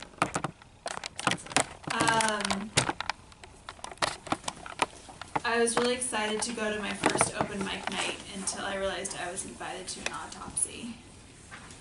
What? Open mic. Oh. Open mic. His name's Mike. Oh. It's too thinky. Okay. Okay, so I think the reason why I don't really want to have kids is because I was traumatized as a child. My mom would wake up early in the morning and like. Wait, read me your paragraph. Just read it. Okay. I was really traumatized as a child. My mom would wake up early in the morning and cut off all the crust off my sandwich. The crust was my favorite part. That's it? No. She told me to take it down from the paragraph and just take the funny out of it. So that's what I did. Okay. Okay. Read me more. But it wasn't her that caused me the most trauma. I think it was the tooth fairy that taught me that I could sell my body for money.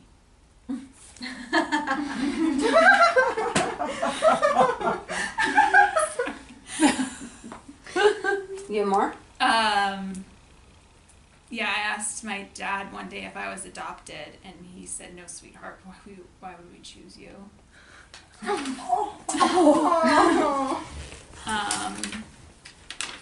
Is this all true? No. That's what I was trying to tell the girls when I first got here. Like, I was writing a bunch of stuff and it wasn't funny, and I lied to make it true. I lied to make it I lie to make it I true told you the too. funny stuff, the real stuff. I love you. Real truth is always the funniest. When in doubt, go back to the truth. No, but it wasn't funny. Nothing funny. So, I'll go back to the drawing board. There was something that I was going to write about not wanting to have kids. or not ready to have kids because everyone's asking me, when are you having kids? When are you having kids? And I was trying to make a joke about that. So you could be like, everyone, I just got married and everyone is, asking like, when are you guys gonna have kids? When are you guys gonna have kids? And the thing is like, it's tough being a kid. Like, when I was a kid, you could do the tooth fairy thing. Is the tooth fairy thing funny? Is that funny? It's a thinker. I don't understand what you mean. It's a thinker. Will you sell your teeth for money? Like, she taught me how you can sell your body for money. Or sell oral for money. The tooth fairy taught you that? Your mom taught you that? So the tooth fairy takes your tooth and gives you money. Right. So I'm saying the tooth fairy taught me I can sell my body for money. Sell part of her body, which is her tooth. I think it's funny if like you compare it to women that actually do sell their body for money, and you're like, the closest I ever got was when the tooth fairy came and got my teeth. You know, like I sold my teeth for money. Does that count? I don't know.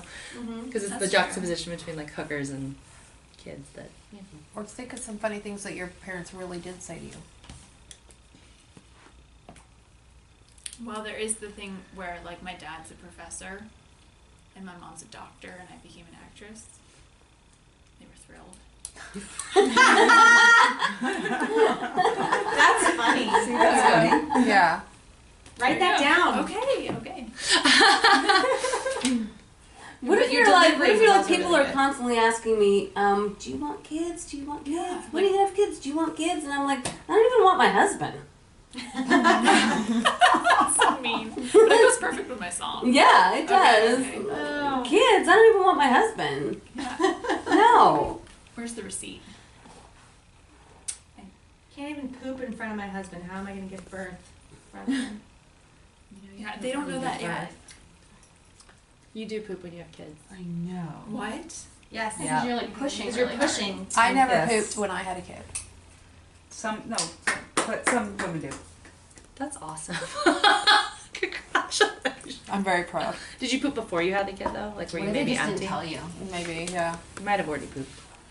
Oh, that is a thing in the delivery room. They're like, Yeah. We're like doing research on this.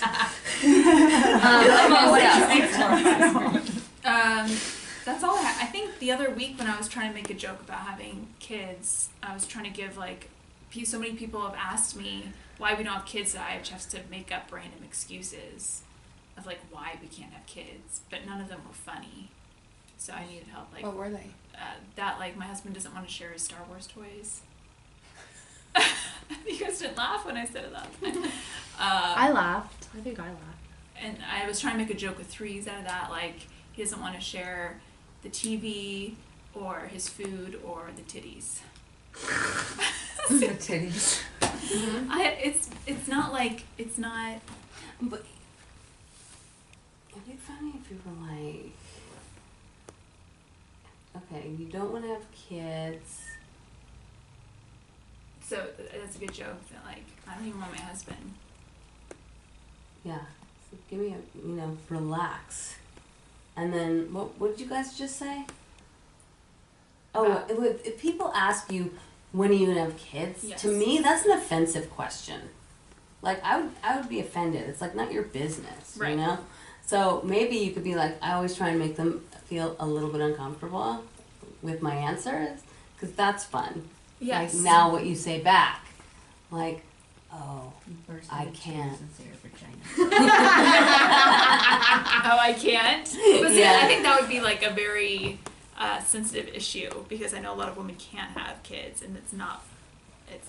Yeah, but you're putting these people in their place for being nosy, you know? I can't. I can't. And they're like, oh. Oh, I'm so sorry. No, I'm it's not. sorry. I'm fine and healthy. It's just I can't because I don't like my husband. Yes. There's a joke there somewhere. It's just like, I can't because I don't want to. Yeah. Oh no, I'm totally healthy. I just can't because I don't want to. Yeah. Yeah, that's funny too. And then you can I be just like make fun it on super words and be like awkward, twins like, runs in my family. You say I don't want to. Yeah. And then- I can't imagine. Or then you can like just try and make it super like my husband's gay, or like just like we're having like just try and make them feel. He cheated on me. Yeah, like He shoots blanks. You know, I would Just make have pissed if he kids, comes to but see this.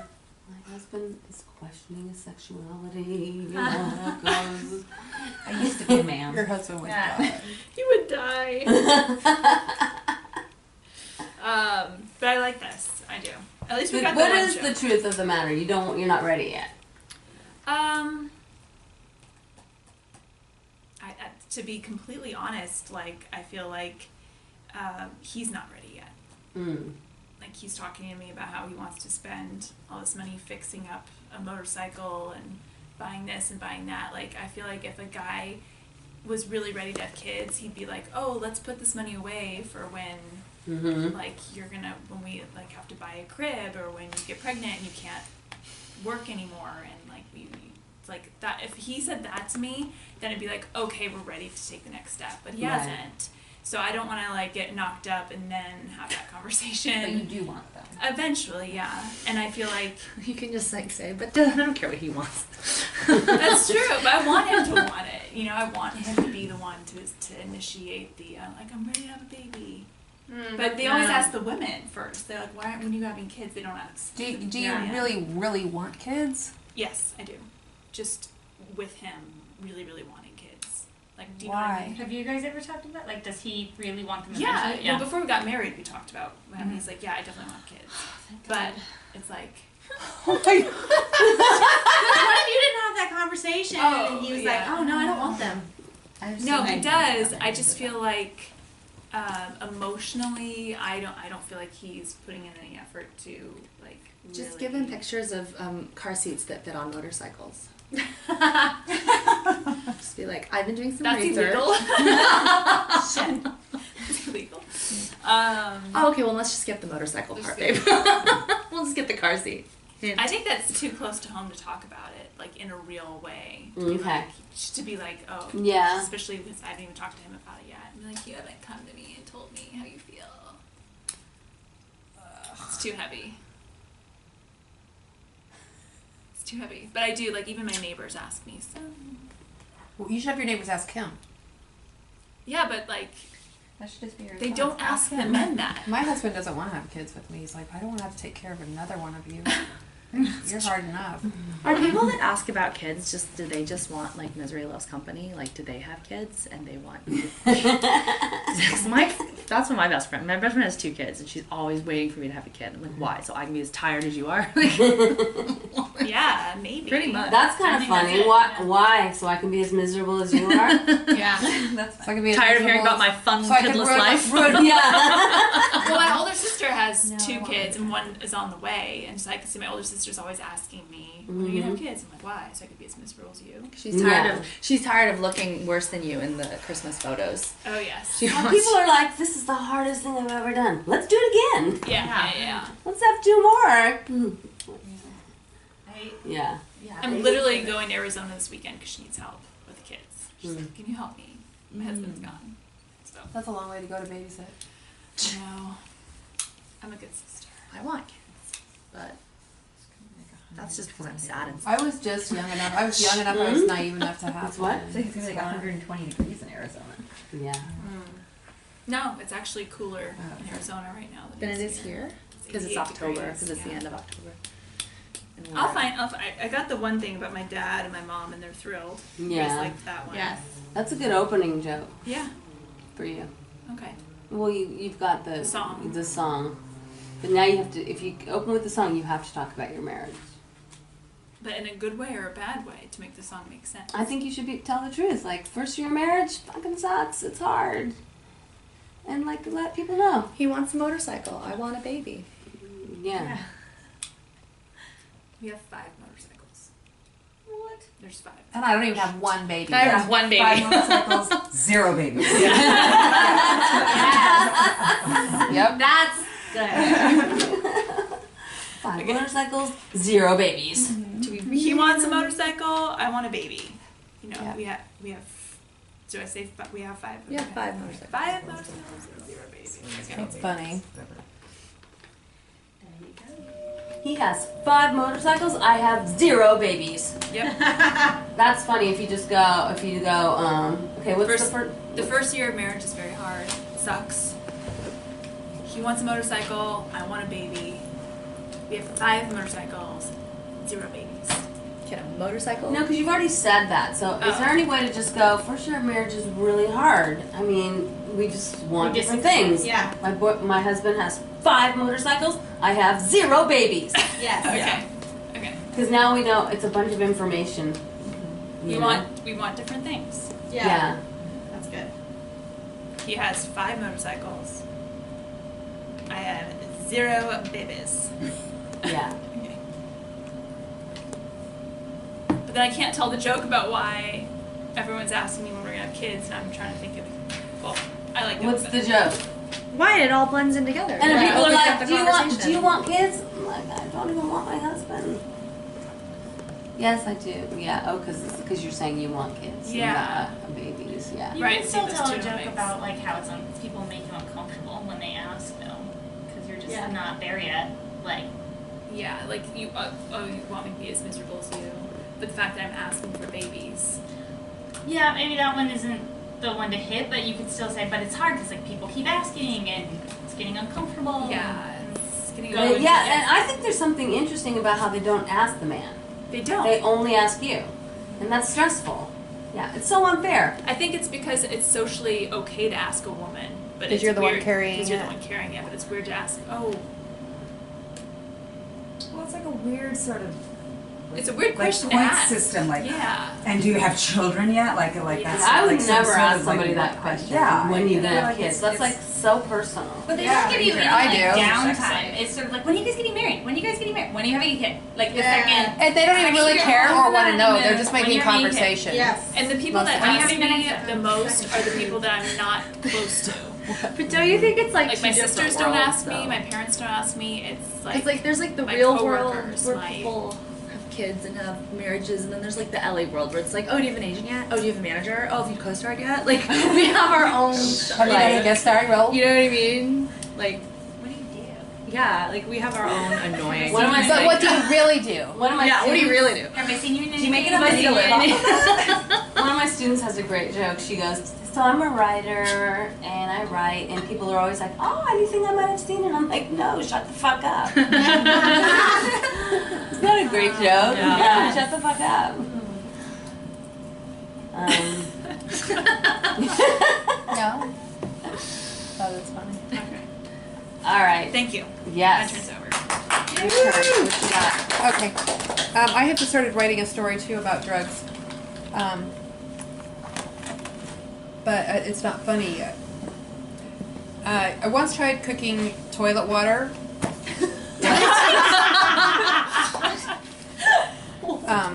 With a spoon, because I decided one night in the middle of an all-night drug binge that I was going to quit doing drugs, never do them ever again. So I poured all of the cocaine out into the toilet. Then I Oh my panicked. God. Oh, my yeah. God. I was like, I don't want to waste it. Yeah. So then I tried to get the toilet water back up and to cook it with a spoon, like so that I could rock it up. So a moment before that, I had took drugs again and dumped my cocaine into the toilet. Crack is not whack. It's actually just cooked cocaine. So I realized I just dumped my shit, but then changed my mind back again to want, and I would quit tomorrow, not now. So I don't have the details of it, of the whole thing. Pretty funny drug addicts. Yeah. Pretty funny drug addict. But yeah, I just felt like it was a visually. I mean, I feel like when it was happening, I was like, I'm going to use this someday. But just I was trying to get the. I didn't flush. I was just like wishing I would have cleaned the toilet at that time, but I was just trying to like cook it up and see if I can rock up some toilet water. Crazy. It's just funny because like that's what it gets to. Like you look back. Oh, and and you're then like, after right. I tried, I You don't got fucking made little tiny rocks, and then I smoked them. Yeah. Yeah, and I just all night long out of the toilet. The opening of you saying I once tried to cook toilet water was the funniest. The first sentence seemed to But get. that's because we knew it was about drugs. Right. Yeah. Somebody was Doesn't just know it's hearing about that. drugs. Yeah. Something like the lights. Yeah, drugs are a hell of a thing. I tried once too. Drugs, man. I remember. People may say that we're, losers, but we're actually very committed. Yeah. Yeah, are very committed, resourceful people. Yeah, people think drug addicts are losers, but And that they can't think on their feet, but You were like really troubleshooting there. yeah. I'm a problem solver. yeah, just like her. I once Traded my Jaguar for crack, and those were the best 3 days of my life. And then after that, I went home and I dumped all the Coke into the toilet because I was like, no more of this. And then I realized, shit, I can't waste this. So I scooped it all back out and started cooking the toilet water. What'd you scoop it out with? That's funny. What'd you scoop it out with? Like a Sonic cup, and then I put it like there, and then I get it like by the spoon. It's a Sonic cup. It's a restaurant in New Mexico. Oh, a Sonic. Oh, yeah. Just like they it's have just like Sonics out here. a cup, and then scoop it out, and then get the spoon, and then it's like this, and then I had like this like vile old coffee pot thing that my friend would cook rocks in to see if that would work, like a vile tube, and I was like, fuck. With the baking soda, I even added the baking soda into the toilet, you know, trying to like make it a big thing. Wondering like if I were to light a fire underneath the toilet, how cool would that be? In 3rd grade. This would be a great scene in a movie. How do you Yeah. first learn to cook? Like, cook My drugs? my sister taught me. My sister taught me how. What if you're like my mom? My mom taught me how to do Coke for sure. I like television. And then she would get so mad at me, like, you're ruining it. You're acting like you're all fucked up. Like, Mom, I don't know how to do drugs as cool as you. I don't go rob banks. I sit home and drink toilet water or cook toilet water. You know. Did you really actually? With the toilet water? Yeah. I didn't drink it. I cooked it. And then You actually ingested it? The cooked stuff? the cooked stuff, the rock, I smoked it. Hell yeah. Wait, you got it? It did. It was like a shitload of Coke. It She's did. all interested. Yes. Totally. Yeah, because you add the baking soda and then you cook it and And you smoke it? How to do this? Yeah. Did you Google it? Yeah, I know. Google like how do you make crack? no, I knew how to cook it from smoking crack before that. You know, like you just get a spoon and you like mix up the cocaine and with some baking soda, you know, and like put it in with a little bit of water and you cook it and then they kind of like scoop it off the top all carefully and then that turns in, put it on the side of the thing and that turns in, and if it rocks up then that's good. If it doesn't. And I wasted so much of it too though, just like learning how to cook. Oh my god. But Wasted so much cooking. I know, my mom and my mom would get so mad. You guys both can't be doing this in the same set. I don't have to do mine. No, I don't need to do mine either. I'm fine. That was just Do you have one of the- another one, Amber? Yeah, I've got sure. What is just a story or what? Yeah. Sure.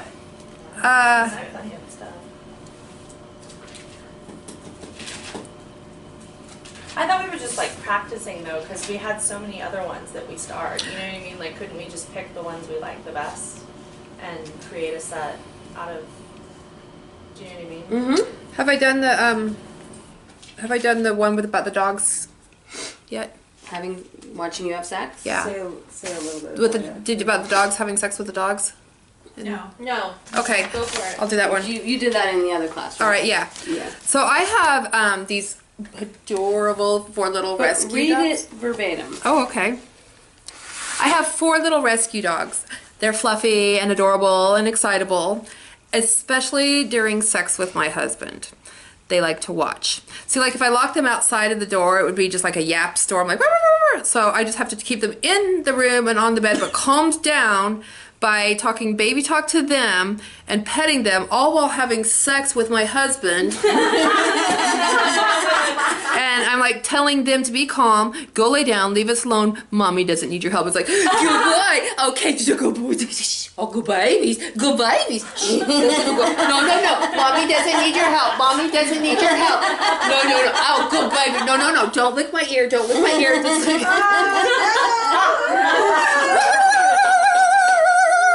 That's what it's like. That's a great bit. I love it. Yeah? I love it. Good? It's All right. so funny. Yeah. Yay. Oh, good babies. It's just a good baby.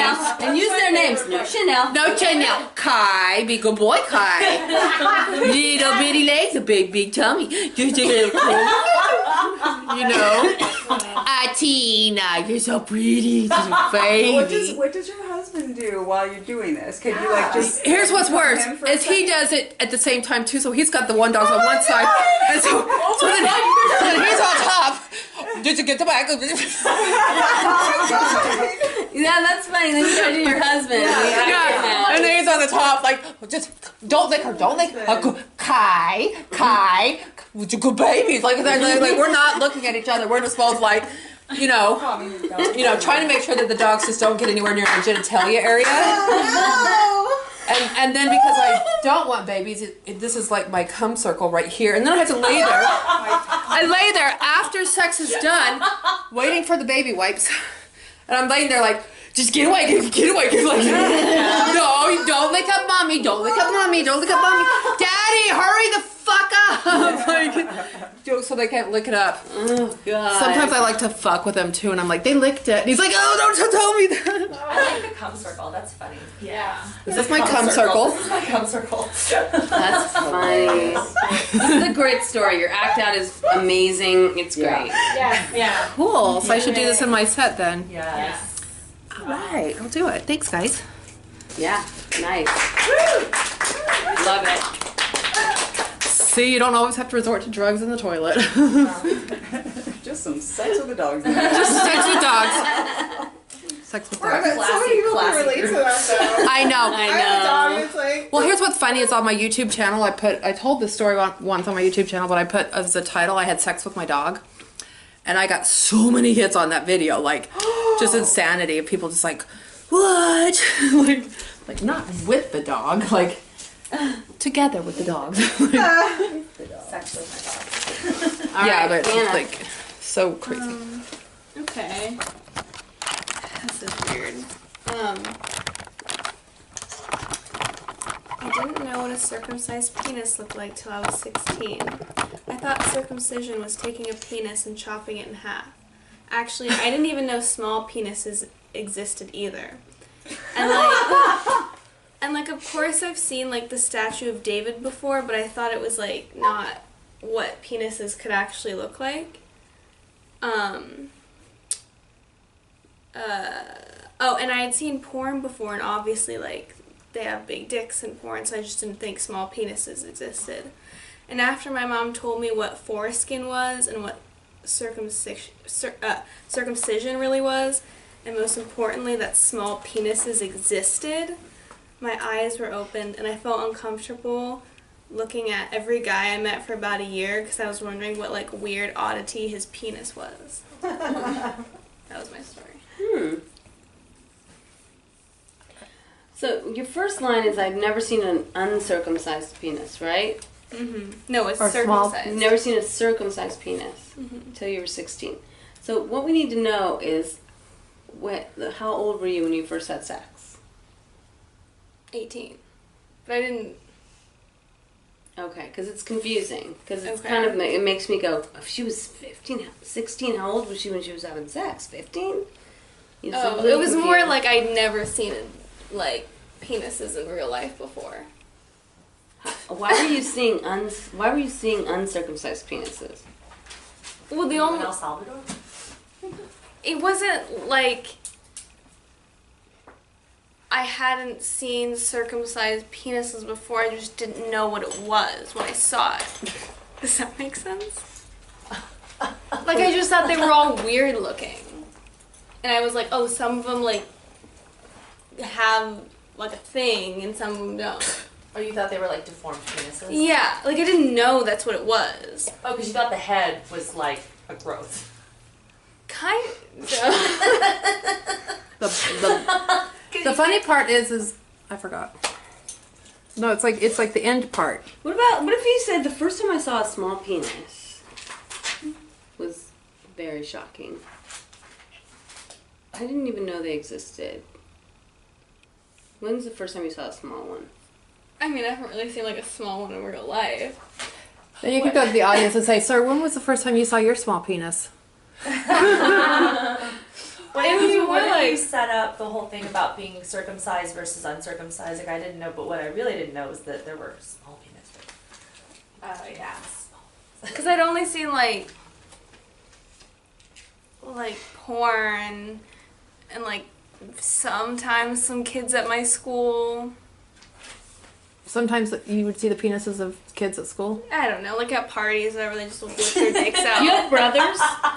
Yeah, I saw my brothers. No, but is that why there was porn in the house? Like you were watching porn because Yeah, you just look it up online. You saw porn before you had sex? I saw porn when I was like 10. Same here. Really? You what? That's a lot. So I watched. What's funny is you looking at other people and thinking for the next year, like, I wonder what their dick looks like. I know, because I was like, I didn't know they could be small. I don't know. And I'd like look at their pants to like see if I could like see how big it was. Can you tell by their fingers or their nose and their shoes? I was watching porn when I was 10, and one day I was 10. I was watching porn. Which is perfect. That's perfect. Yeah. Oh, that's great. Yeah. Okay. One day when I was 10, I was watching porn, and the penis was uncircumcised. They wouldn't have uncircumcised. But I didn't know that. Penises? They wouldn't. No, they'd Well, be also, circumcised. wouldn't you Yeah, just they hard were- too, and so you wouldn't be able to tell? What if it was like international porn? No, yeah, they don't international. Whatever that is. Gentile porn. Yeah. I mean, most of Europe's not circumcised. It's Which- just which- it's what if mostly you- just What if you the go United like this? States. What if you go, guys? Is it really? So Is it one night really? one night when I was 10, I was watching United States and porn. only like 60% in the rest of the world. I know everybody thinks I was. Don't Everybody, ask me why I know these. calm down, everybody. I was traveled. really high. Like, it's not. So Yeah, calm down, everybody. I was really high. So, yeah, and then you got to go somewhere from there, though. So I was Real sitting and watching penises some are porn when I was 10 years old, and I realized Well, everything I learned about penises, I learned from watching porn. at 10 years old. Yeah. My first one, I was 10.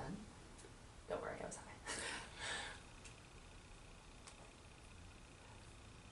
I think the joke needs to be, so one night when I was 10, I was watching porn. Sometimes people freak out about that, but don't worry, guys. I was really high. That makes sense. Yeah, I like Until that. that, it's Yeah. uncomfortable.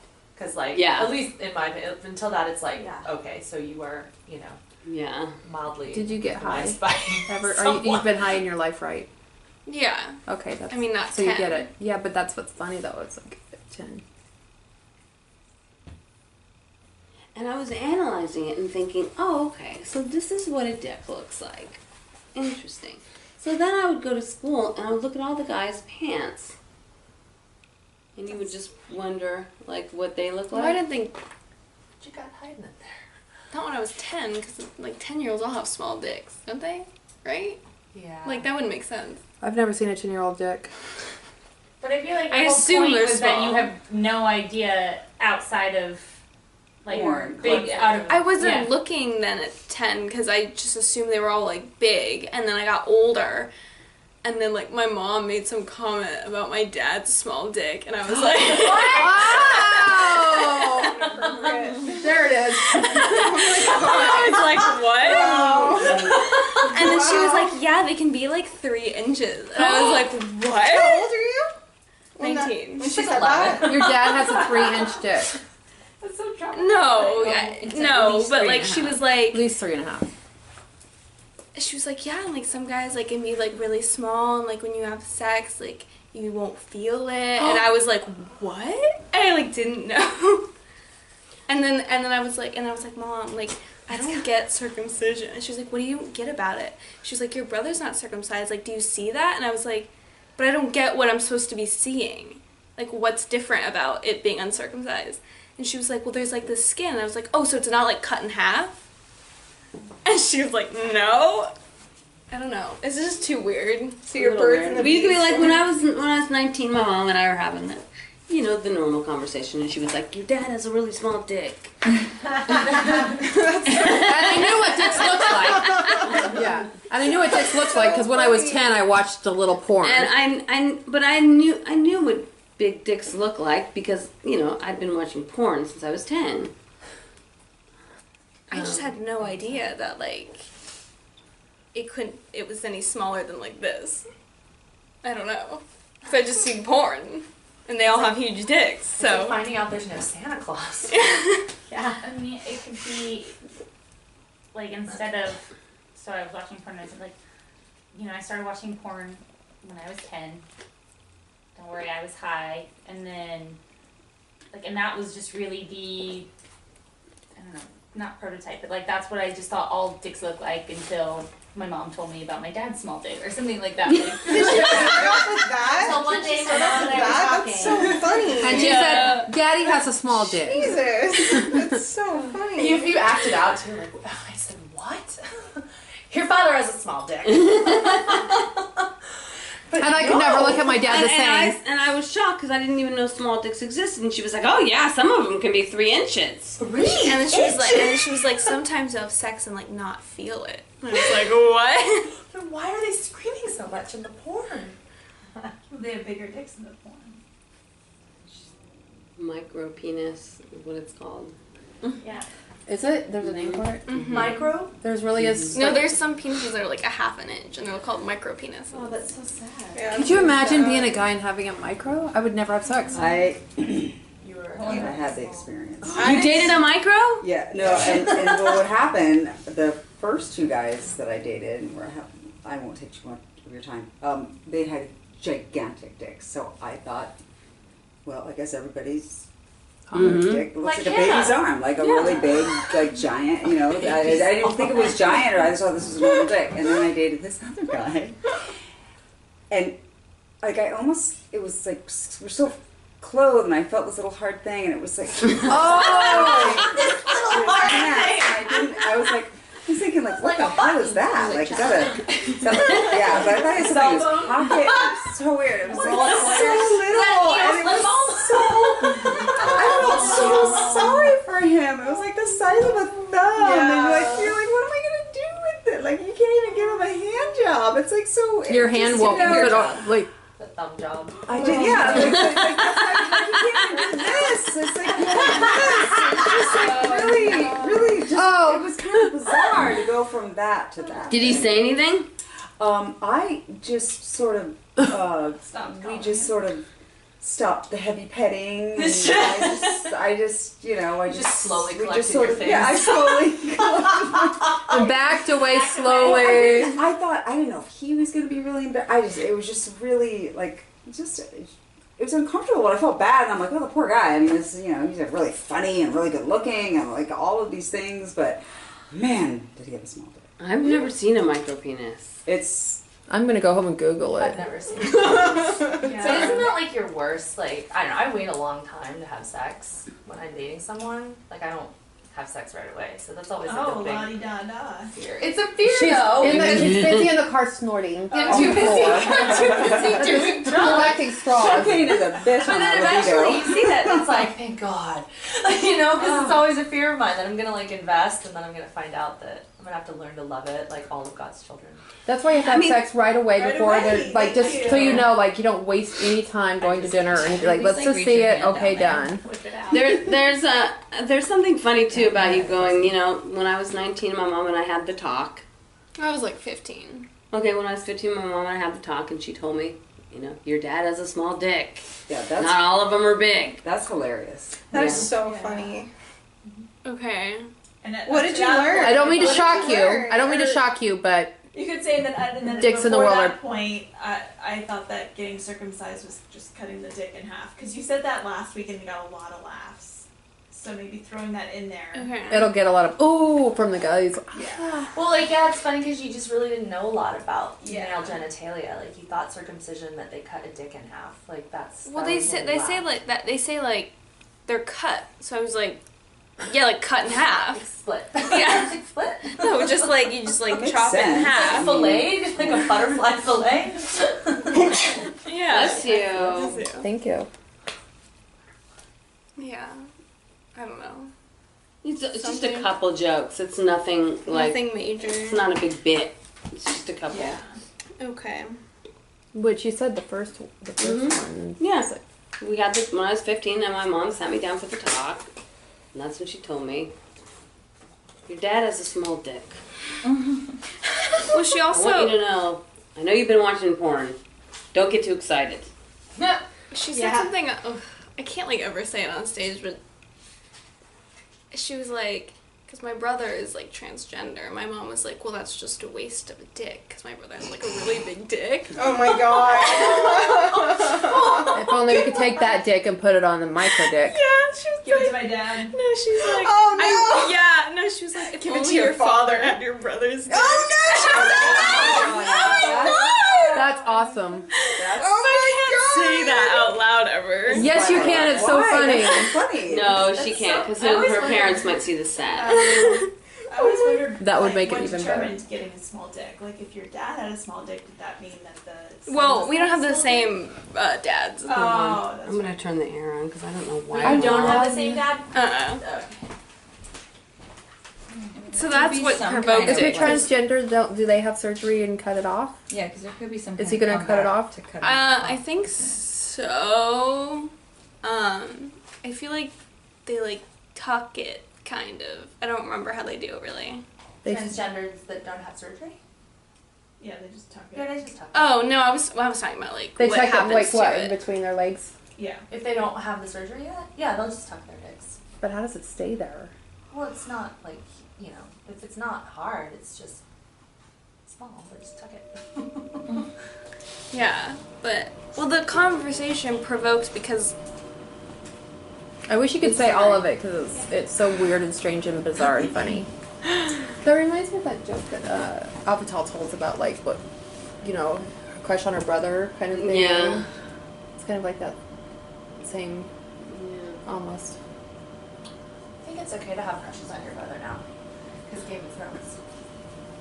No. I don't watch Game of Thrones. No, it's fine. All right. It's fine. Incest has become totally mainstream. All right, your turn. Alright. Okay, in college, my roommate invites me to a mansion party in Brentwood. We get there, it turns out it's Michael Bay's house. My roommate, Michael Bay's house in Brentwood. My roommate starts walking sideways. Turns out she pre-partied a whole bottle of Charles Shaw Chardonnay on an empty stomach. She weighs 110 pounds. I find her. I lose her, and then I find her, and she's passed out on his bed. I'm trying to wake her up. Michael Bay comes in, and he's like, "Who the fuck is this chick, and who are you?" My roomie's puked Chardonnay all over his bed, like The Exorcist. No. And he's just like, "Get this chick out of my house." And I'm like consoling myself, like, it's okay, fine. We're never gonna see him ever again, until he starts dating my other roommate the following year. That's it. That's the end of the story. I don't know. I just thought it was funny. And then I see him and like. Remember you guys? No. And then I come a year later. I'm still in college. I walk into my apartment and like Michael Bay's just sitting on the couch and he's like, "Hi, I'm Michael," and I'm like, "Hi, I'm Karina," like thinking like, "Do you remember me?" Like our other roommate puked like all over your bed, the bed, like an exorcist. Like she was like, "Ah." Isn't Michael Bay older? Why is Michael Bay dating really older? How old is he? Are you kidding? Come on. He's like He in his norm. dates UCLA. He like lives in Bel Air, or he lives in like the Brentwood. Well, at that time he lived in the Brentwood area, and he dated a lot of UCLA girls. His next big How old film was is he? Dora the That Explorer. time he was like probably like 45. I mean, we were all like in our early 20s.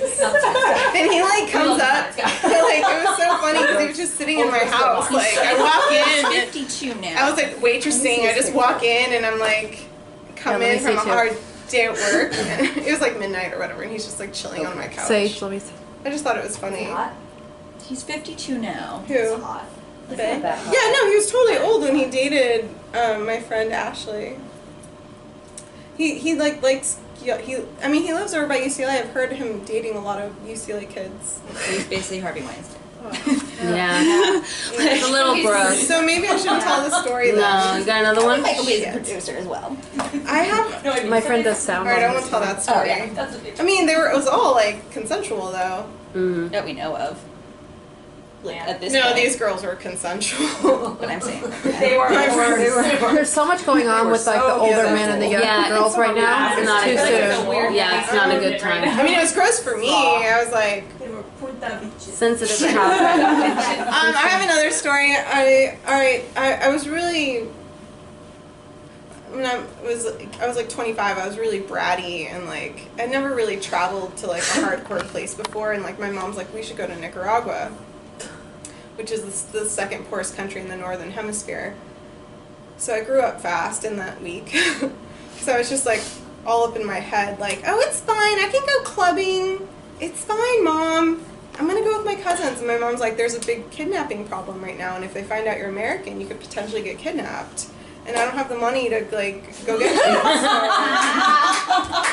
I'd rather you not go out to the club. I don't have the money. And when you go out to the clubs in Nicaragua, it's a different world. You go out with your chauffeur who stands outside with his machine gun, while like the richer kids go up to the second level of the club, and outside are all the chauffeurs with their guns. You know, they're essentially bodyguards / chauffeurs. I didn't have that. I had my cousin. And I still went to the club, and I'm feeling a little guilty, and the clubs there go on until like 6 in the morning. And it was like 3 a.m. and I'm like, you know what, I'm gonna go. I know my mom's worried. She's probably worried sick. And I looked down at my phone, she had texted me like probably 50 times, like, are you okay? Like, what's going on? How are you? No one's roofied you yet. And so we drive up to, I text my mom, I'm like, can you open the gate? Because in Nicaragua, all the houses are like superly highly gated to like there's like barbed wire at the top of my aunt's gate. So we're approaching the house, and like we're approaching the house, and like there's like 3 vatos walking towards us with like big machine guns, and like it's like kind of kids who are like up to no good, and I'm like, holy shit, either I'm gonna get kidnapped or my mom's gonna get kidnapped. And like, long story short, I grew up that night. I don't know how to end the story. Well, long story short, I ended up circling the block like 10 times till the kids went away, and I'm like telling my mom, keep the gate closed, and she's like yelling at me in Spanish, see, I told you, we're gonna get kidnapped and they're gonna steal our kidneys and sell it on the Oriental Marketo. It's like Oriental. The Oriental market is the largest black market before hitting the United States. That sounds like a blast. So that was the end of the story. Yeah, you can find anything in the all Oriental the information market. she knows. She knows all this information. Nicaragua's really safe. It's one of the safest places in That's like South scary. America you can Why go to. vacay there? Now When I was there, my aunt's store got like. Yeah, I mean, I don't know There's about 10 a lot years ago, of but as of now, it's safe. Oh, that's true. No, well, it is safer. But tell me where the So- funny so- is in that story. I don't know. You tell me. I heard a laugh somewhere. When she said we don't have the money. Yeah, you can that- pay yeah. us, we don't have Yeah. the money. Yeah, that was kind funny. of like if you're Okay. poor, you don't have to worry about being kidnapped or something. Yeah, I feel That your the mom's money like, is then wrong. I don't want you to get kidnapped because I don't have the money. And like they're gonna sell your kidneys, and just like hearing your mom's voice and like all the crazy shit she would have said to you. Okay, In so her I can accent, explore like that. her accent. Yeah. But I also think that like if you end on the kidnap, we don't have the money if you get kidnapped. It's just like really funny. You could do a preamble to that, but like ending on that, Yeah, I think that got the biggest Can you laugh. can you That's a act great- out thank your you. mom That's a saying great it? tip. Can you Sure. Hi, Karina. You can't get kidnapped. I don't have the money to pay for that shit. And she's like dead serious. Yeah, that's really funny. Thanks, Mom. Like you can spend $1,000 on a Chanel, on a fake Chanel that looks good quality, but no. You can't pay for my kidnapping. You can't pay for my kidnapping. Can't even pay for my own. Yeah, but I like what they were saying. Do a preamble and then have the button like Karina. Yeah. Karina, I don't have the money to go get you if you get kidnapped. That's funny, is it? Yeah, I think Kidnapped that's is a a good funny idea. last word. I don't want you to get kidnapped because I don't have the money. Yes. I don't want you to get kidnapped because I don't have the money. Like that's the only reason she doesn't want you to She get literally kidnapped. said that though to me because I don't have the money. And then have her say like, you know, they're going to take your kidneys and or Yeah. or maybe not, I don't know. But I love it when you talk when your mom's Yeah, absent. I love it It's really too. funny. It's really good. And if you can even add in her mannerisms and whatever she does with her expressions and hands and everything too, just 5-inch become her, like the mom. fingernails. Ay, Karina. Just whatever you do tonight, don't get kidnapped. I don't have nothing. Kind of ruins the party when you know you can't get Yeah. kidnapped. So your mom should be out throughout your set because people love her. Yeah. It's really good. That's good. Yeah. All right. Yeah. All right, I'll do Vicky. it. Put the Vicky in there. Put Vicky. Vicky-landia. Her friends call her Vicky-landia. Like Vicky what? Vicky-land. Vicky Landia? Yeah. Yeah, exactly. Vicky-landia. Thank you. You ready, Sage? Sure. This is like a lot of people like to buy into this idea that we're all special. I like to buy those people dictionaries. Kind of like one of those lingering jokes. That was just like a one-off joke. I was supposed to be aborted, not because my parents are Democrats, but because my mom had cancer. What? Wow. Sorry, that's I didn't expect that to be a laugh. You can actually. laugh, pause at Democrats because that's the laugh, right? And then what did you say? I mean, I after didn't that? know if that was the laugh, so then I don't know where laughs are. What did you say after the Democrats? But So- because she had cancer. Oh. Because she had, Yeah, so I said I was supposed to be aborted, not because my parents are Democrats, but because my mom had cancer in her vagina. I was also in her vagina. That's a lot for one vagina. So I ate it. What can I say? I've always excelled at problem solving. So you ate the cancer? That's my theory. What? Did it go away? Yeah, Because like I was thought- born and then they couldn't find it. My mom's fine. She never had any problems again. So, That's so I feel like logically there's really only one answer. Are you sure she had it? I have asked her this multiple times because people always ask. My mom's like, unless the three different, like she got 3 different like she went to 3 different doctors. Because she didn't want to abort and they were all like, you have to abort. The cancer's in the same place as the baby.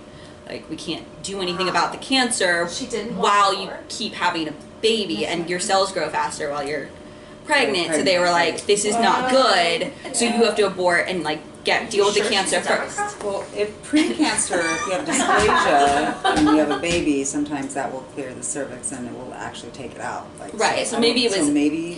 It definitely was like You early were probably stage coming cancer. out It of wasn't that, like stage 4 or something. But she went to like 3 different doctors, and they all were like, "Yes, you have." Where in the vagina? Well, it was cervical cancer. It's just vagina is a good word. Vagina cancer. Where's the But when cervical? you say like, Inside and then I ate it. Cervix is like Up cervix and- up there. I thought for a minute that you ate your mom's vagina. I absorbed the cancer. Now I'm the cancer. I mean, I could say it was in her cervix, and I was also in her cervix. I just Right, didn't yeah. think cervix was like as funny of a word, but I could change it to cervix. But yeah, and then I ate it. No, you were in her vagina, but like, well, I don't know how it works. Yeah. Yeah. There was cancer in the Stem vagina cells. and there was me in the vagina, but I wasn't the cancer. Yeah. So one thing had to go. One thing had to go, and obviously it wasn't me. Right. Look, and I Clearly I'm said, still look, here." cancer, this room ain't big enough for the both of us.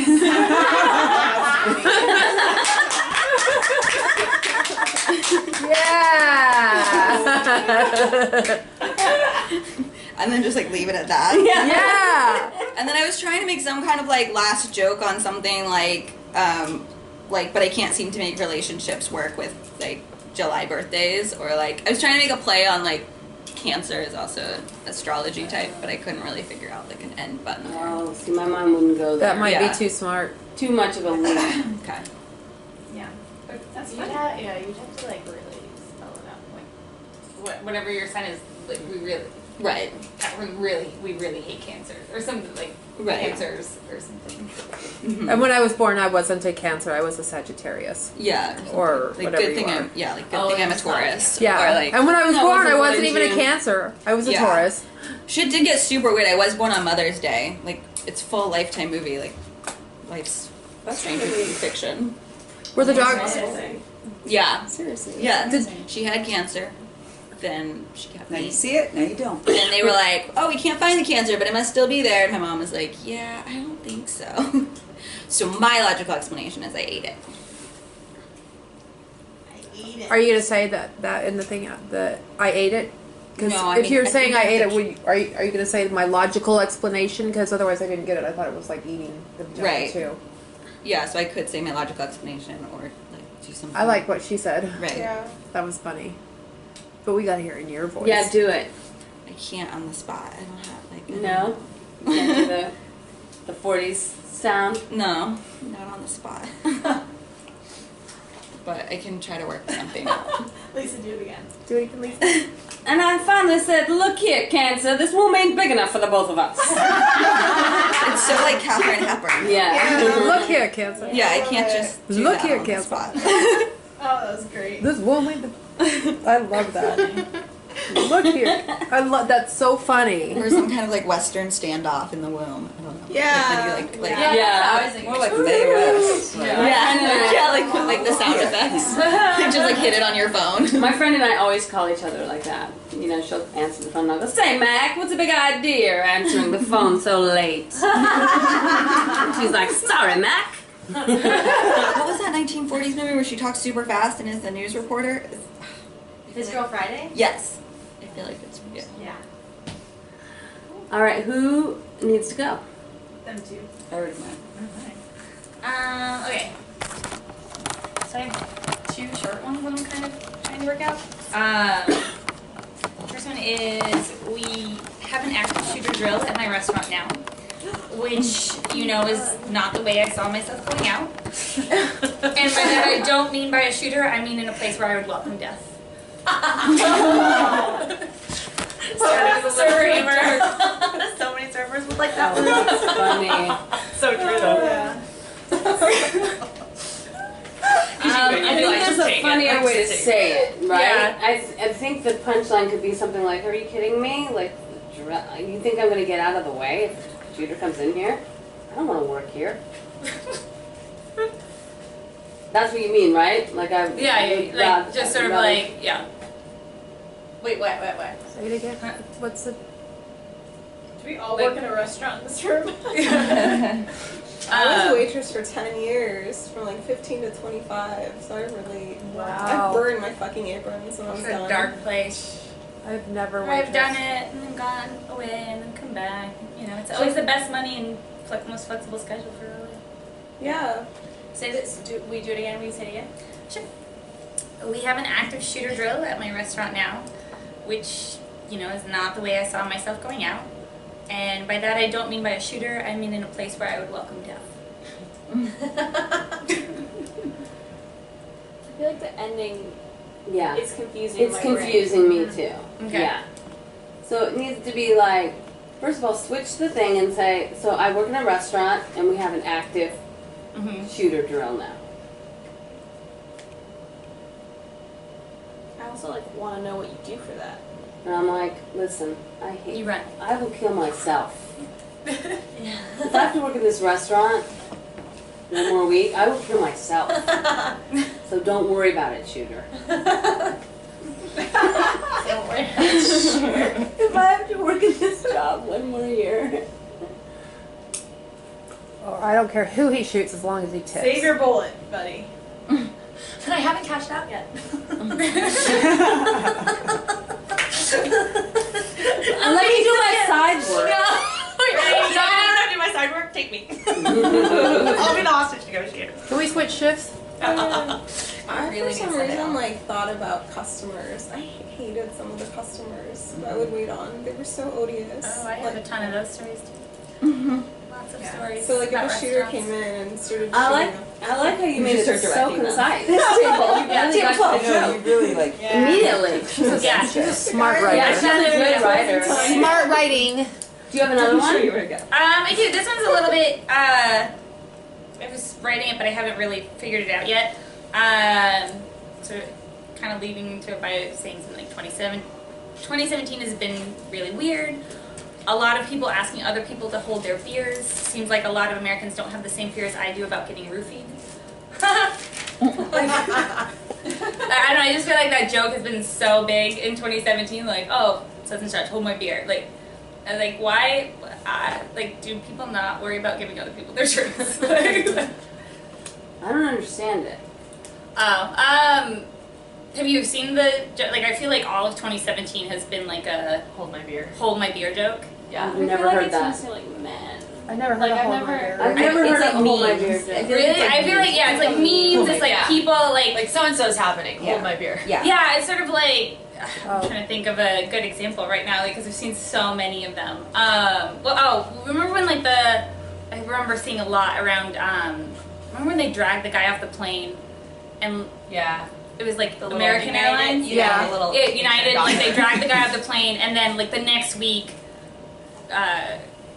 Kendall did the Pepsi commercial, and they're just sort of like, it was sort of like, oh, you know, nobody can do worse than United, like a worse ad campaign than United right now. And then it's like, Kendall Jenner, hold my beer. my Like, beer. that's the joke. Like, somebody did something terrible. She's like, gonna go do a Like Bill Cosby. Oh, but there's Weinstein. Hold my beer. Yeah, something like that. Like, I just feel like that joke was so, just, they used it for everything this year. And so I was just, like, that was the first thing I thought of. Like, why are people holding so many people's drinks? Do you not know about, like, getting roofied? Like,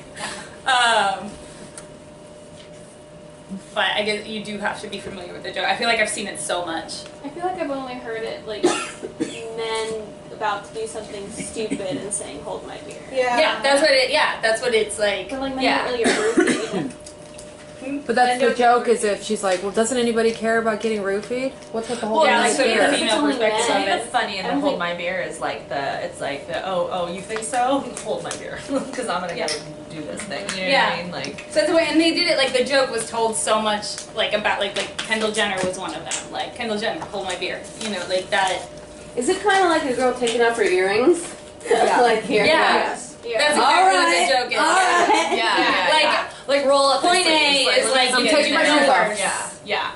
Like, or like a really simple one would be like, oh, nothing can get worse than 2017. Hold my beer. Like that, you know, like that's sort of the joke, and it's been used so many times this year, and it's been like a huge meme. Like they change it every couple of weeks. And it's that's like I thought it was funny because then it's like hold your beer.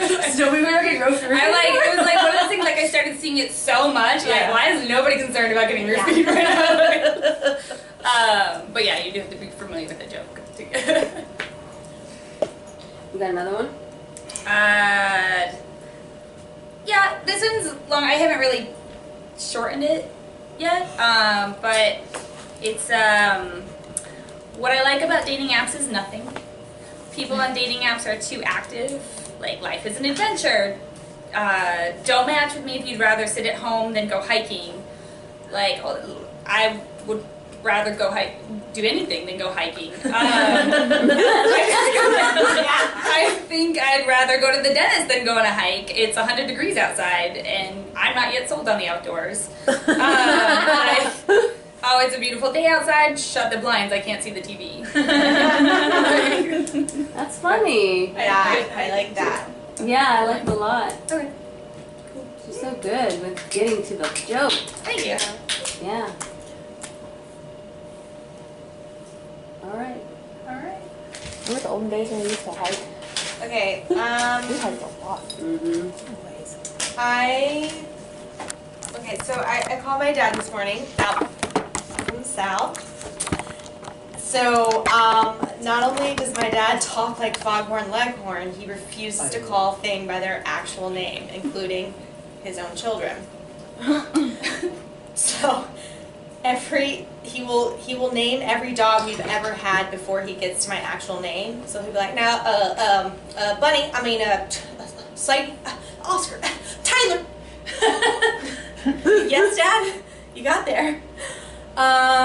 He calls ramen noodles Roman numerals and yoga yogurt. So today I said to him, you know, Dad, I think I'm gonna fly home for Thanksgiving, and I'm just trying to think, like, should I leave on the Tuesday or the Wednesday? Wait, what day of the week is what is the date of Thanksgiving this year? And he's like, I don't know, Taylor. Look at a map. And I was like, do you mean a calendar?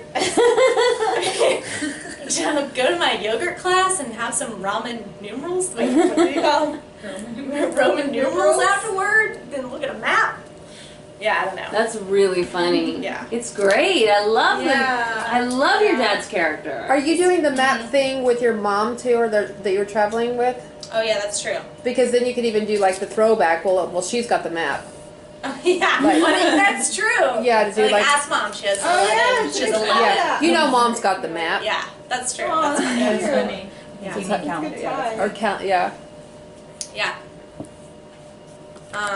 You need to like act him out saying yogurt, and act him out saying Use his accent. And his expressions. Your accent's so Right. cute. He calls ramen noodles. It's such a tongue twister sometimes. He calls ramen noodles Roman numerals. You can use it in a sentence. Okay. I want to be eating some of that ramen numerals. Roman, like Taylor. I ran out of bread, but I do have some Roman numerals. That's good. I love that.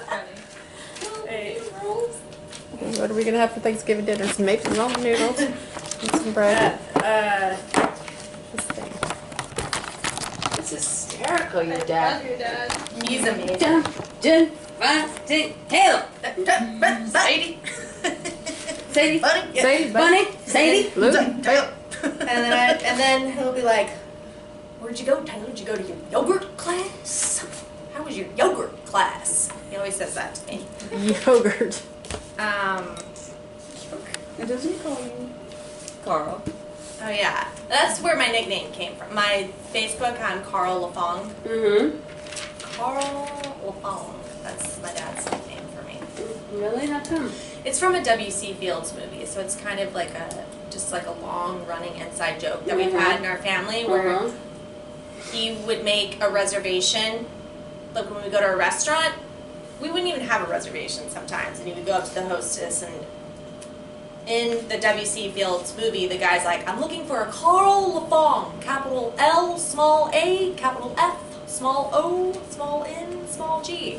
So my dad would go up to hostesses, and they'd be like, "What's your last name, sir?" And he'd be like, "LaFong, capital L, small A, capital F, small O, small N, small G, LaFong."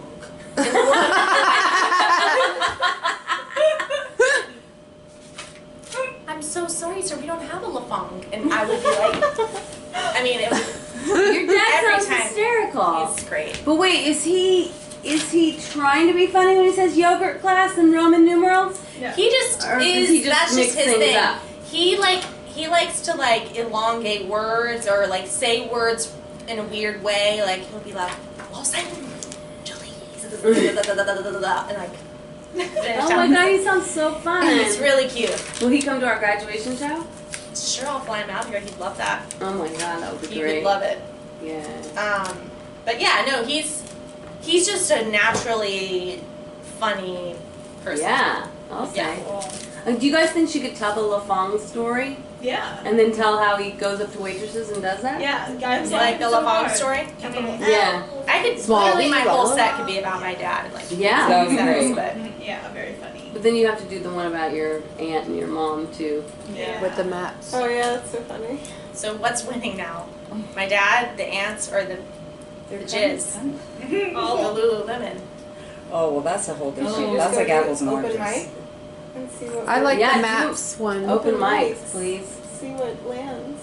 How many of you have been to more than one open mic? In our life. Good. Great. You and I are How the many of you have been to no? That Taylor and I are the only ones that haven't. Okay, that's not good. So let's go Thursday. It's Taylor. time. Taylor. Sorry, when I started this class, I also started a new job, and it's just been so. No excuses. Does No, anybody no, no. have any Just late results. night open mics? Are there any Yeah, see, late that's night kind of my open- biggest Yeah, there's at problem. Flappers. There's like a midnight one. That one I would do, but like during the week. Schedule. I think so. You have to look up Comedy Bureau. Yeah, I've just got to go after work. I think there's one after class tonight at Electric Zoo or whatever it's called. No, What's it called? Cork, right up the street. The Cork? The Cork. We It's Tuesday night, right? We can go right after everybody. Yeah. There's one happening right now. I have it next. My students used to do that all the time. They would go Really? right up the street after class. No How do you work in excuses. like I will do it simple, next quick week. Oh, wait, one-line that's jokes Halloween. like into the sets? Do you just kind Just of do it. You just like say a little story insert it. and then Yeah. say one line and then go into Yeah. another story. Mhm. Okay. Yeah, Change you have stuff. good, really short, like. Thing that's boom, been boom. challenging for me to learn too is like that, and when telling the stories, that then you, when you're done with the story, that you can completely change the subject Yeah, that without seems hard. without it being like a story transition. Because you know, as a writer, you transition into the next thing, and then like with comedy, it's like, oh, I'm going to talk about this, done. Then I'm going to talk about That's this. like a conversation though. Like, do you ever do that when you're talking to someone? Like, you're talking about something, and then you're like, "Oh, hey, yesterday I saw my mom." Yeah. Well, isn't it like when comedy is happening or when you say something funny, then the audience has that big laugh, Hopefully. and then that sort of like creates the space in between it, and then you can launch into something else. Yeah, there's no, for me, I hate forced segues. I hate like when somebody tries to connect two jokes with one sentence. It's just so confusing for the audience too, because they're like, wait, are we off the subject now? Now we're all on something else? We need to wrap up, know it's done. Sometimes just changing the subject with a weird sentence will get the laugh. So like that's where you put maybe like just weird Yeah. one-off jokes. Yep. Like kind The of with a lot of one-liners. like. Yeah. And sometimes non-sequiturs are funny too, Yeah. right? Totally. Yeah. And Jerry Seinfeld does that in his set. The what? Segue? Non-sequiturs, like something that's like not really Completely random. Yeah. Right. It's a 5 minutes. I just I'm trying So to fast. remember in my head the segues without saying them, just to remember like what joke is going to come next, and you know, So to next memorize. week, homework. Okay. Oh yeah. Next week's Halloween, and then we have next. We have 2 weeks off, guys. Woohoo! I'm gonna miss you. Aww. Well, we should go to open mic on Tuesday nights then. Yeah. At the court? Oh yeah, that's a good Since idea. I've already earmarked my Tuesdays, Yeah, I have to leave, except sort of on But time. it's actually Halloween. It's Halloween. But I don't. There won't be an open mic on Halloween, probably. Oh yeah, so Won't or will? Hmm? Will not. Or there will? Probably not. I would call the court. You guys don't want to go up there right now? We can. I don't. I have to I be at can't. I have an 4. appointment at 8:30 a.m. I like. I'm scared shitless. I'm going home. Let's go. No, I have nothing. I have no material. I don't feel like I don't. What is all that? Going in the trash. No. If there's alcohol, I can probably be convinced. Where are it? There is. It's a bar. I'm gonna We give can you go in guys her your car. She's got homework. the cocaine. Ha ha ha. Not October. She's All right, what's our homework? And a co-driver. Got any of those toilet water rocks? Yeah. What's our homework? Okay, this is really hard. But you have 3 weeks to work it out. It's called a bait and switch. A bait and switch. Yay! Hannah. It's the hardest joke to write, but if you can do it, it's a guaranteed laugh every time. It's where you take the audience down a path and you have them all thinking in the same direction, or they're all thinking they know exactly where you're going with it, and then you switch it up at the last minute. It's on the Sample Joke Styles document where I say, Jeff Ross at the Drew Carey roast, he opened the roast by going, Drew Carey is to comedy what Mariah Carey is to comedy, which is such a great joke because it's clean, it's short, and you think he's going to say what? It's music. Music. Right. So everyone's thinking music, and then he goes somewhere else. Right. So that's the goal of the bait and switch, to have everybody thinking this one thing. I'll try and do another one for you. This is one I wrote. I was in Vegas, and I went into this fancy bathroom at the Venetian Hotel, and there was a bathroom attendant in there. It was a woman, and she was standing there next to like a tray of cigarettes and gum and perfume, and I was like, okay, hey. And then I went into the stall, and I went to the bathroom, and I came out, and she immediately handed me a paper towel. You know, she put it in my face, and I was like, oh, God, this is so much pressure. Right away, I felt obligated to wash my hands. I was like, I'll do this because you're here. Oh, that's so funny. You were expecting a tip. Yes. Yes. Right. I get it. Like, They had that on Oprah one day where they were like secretly filming her audience when they came out of the bathroom and how long each person was washing their hands for and who didn't wash their hands and pointing them out. And ever since then, I was like, I know I'm being secretly recorded. Somebody's gonna make sure I'm washing my hands. Like, But do you see how what I did? Yeah. Like I made everybody think that I was gonna say I don't want to tip this lady, and then I go someplace completely different. Yeah, like in the same realm of it, but like it's totally different. Mm-hmm. Like you're in the bathroom and it still is about a bathroom thing, but Mm-hmm. it was. Do you guys want to hear another one? Yes. Yeah. This is probably my best. Okay, it's a whole long bit, so I'll do the whole bit for you. So this is when I used to smoke. I would say. So I quit. So I saw this commercial, this public service announcement with a woman who had a hole in her neck from smoking, and she was like, "I couldn't quit, and this is what happened to me." And I was like, "Oh shit," you know. And then she reaches over and takes a cigarette and smokes it out of the hole in her neck. I don't know if you saw this commercial. Yeah. Even though she still had a mouth.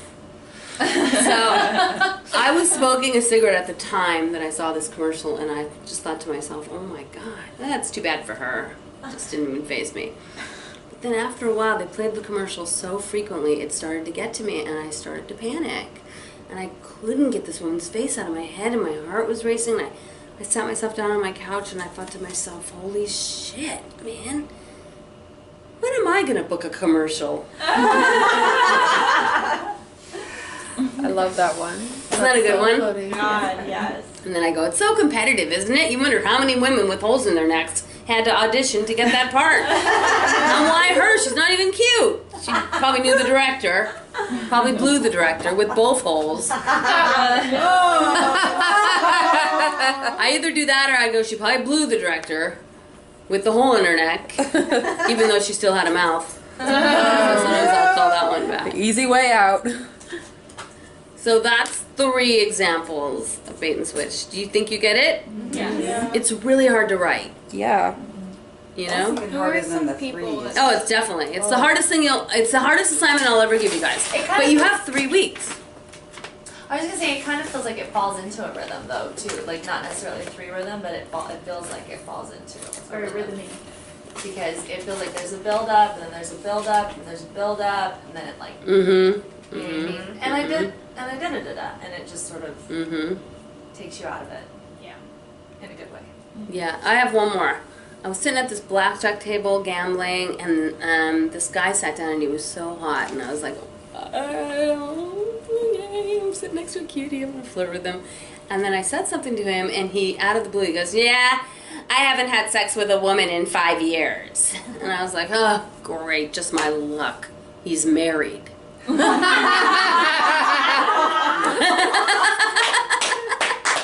That's good. I love that. Because everybody's thinking, Yay. Right. So it's kind of like a prank. You're pranking the audience. You're getting them all into this one concept. They all think they know exactly where you're going, right? So that's the difference between a twist and a bait and switch. In a twist, they don't know where you're going with it, right? Which is like most jokes, the audience doesn't know where you're going with it. And there still is an element of surprise, right? But in the bait and switch, they know exactly where you're going with it. But the element of surprise is so much greater because they thought they knew. Does that make sense? Yeah. Yeah. That's a fun one. I think this is a fun one. It's fun, and if you can write them, Wendy Liebman. Did you guys watch Wendy Liebman? No. Google Wendy Liebman and watch her on the Tonight Show or the Letterman Show. Wendy Liebman, Liebman. Don't watch her set on America's Got Talent because that's not her best stuff. Her best on the stuff. Tonight Show? Or Yeah, when she did the Tonight Show or she did David Letterman. Liebman, Wendy Liebman. Google, watch her on YouTube. She does like her whole act is these. It's amazing. And Anthony Jeselnik, do you guys know who he is? He's very dark. He's so dark that he doesn't make me laugh because it's too dark for me. I can't handle it. But he writes, he's an excellent joke writer. Anthony Jeselnik? Jeselnik. What? Jeselnik? Jeselnik. Yeah. Jeselnek. I think. That sounds like, that just his last name is hilarious. What did you just write down? Jeselnik. Jeselnik. Now, can someone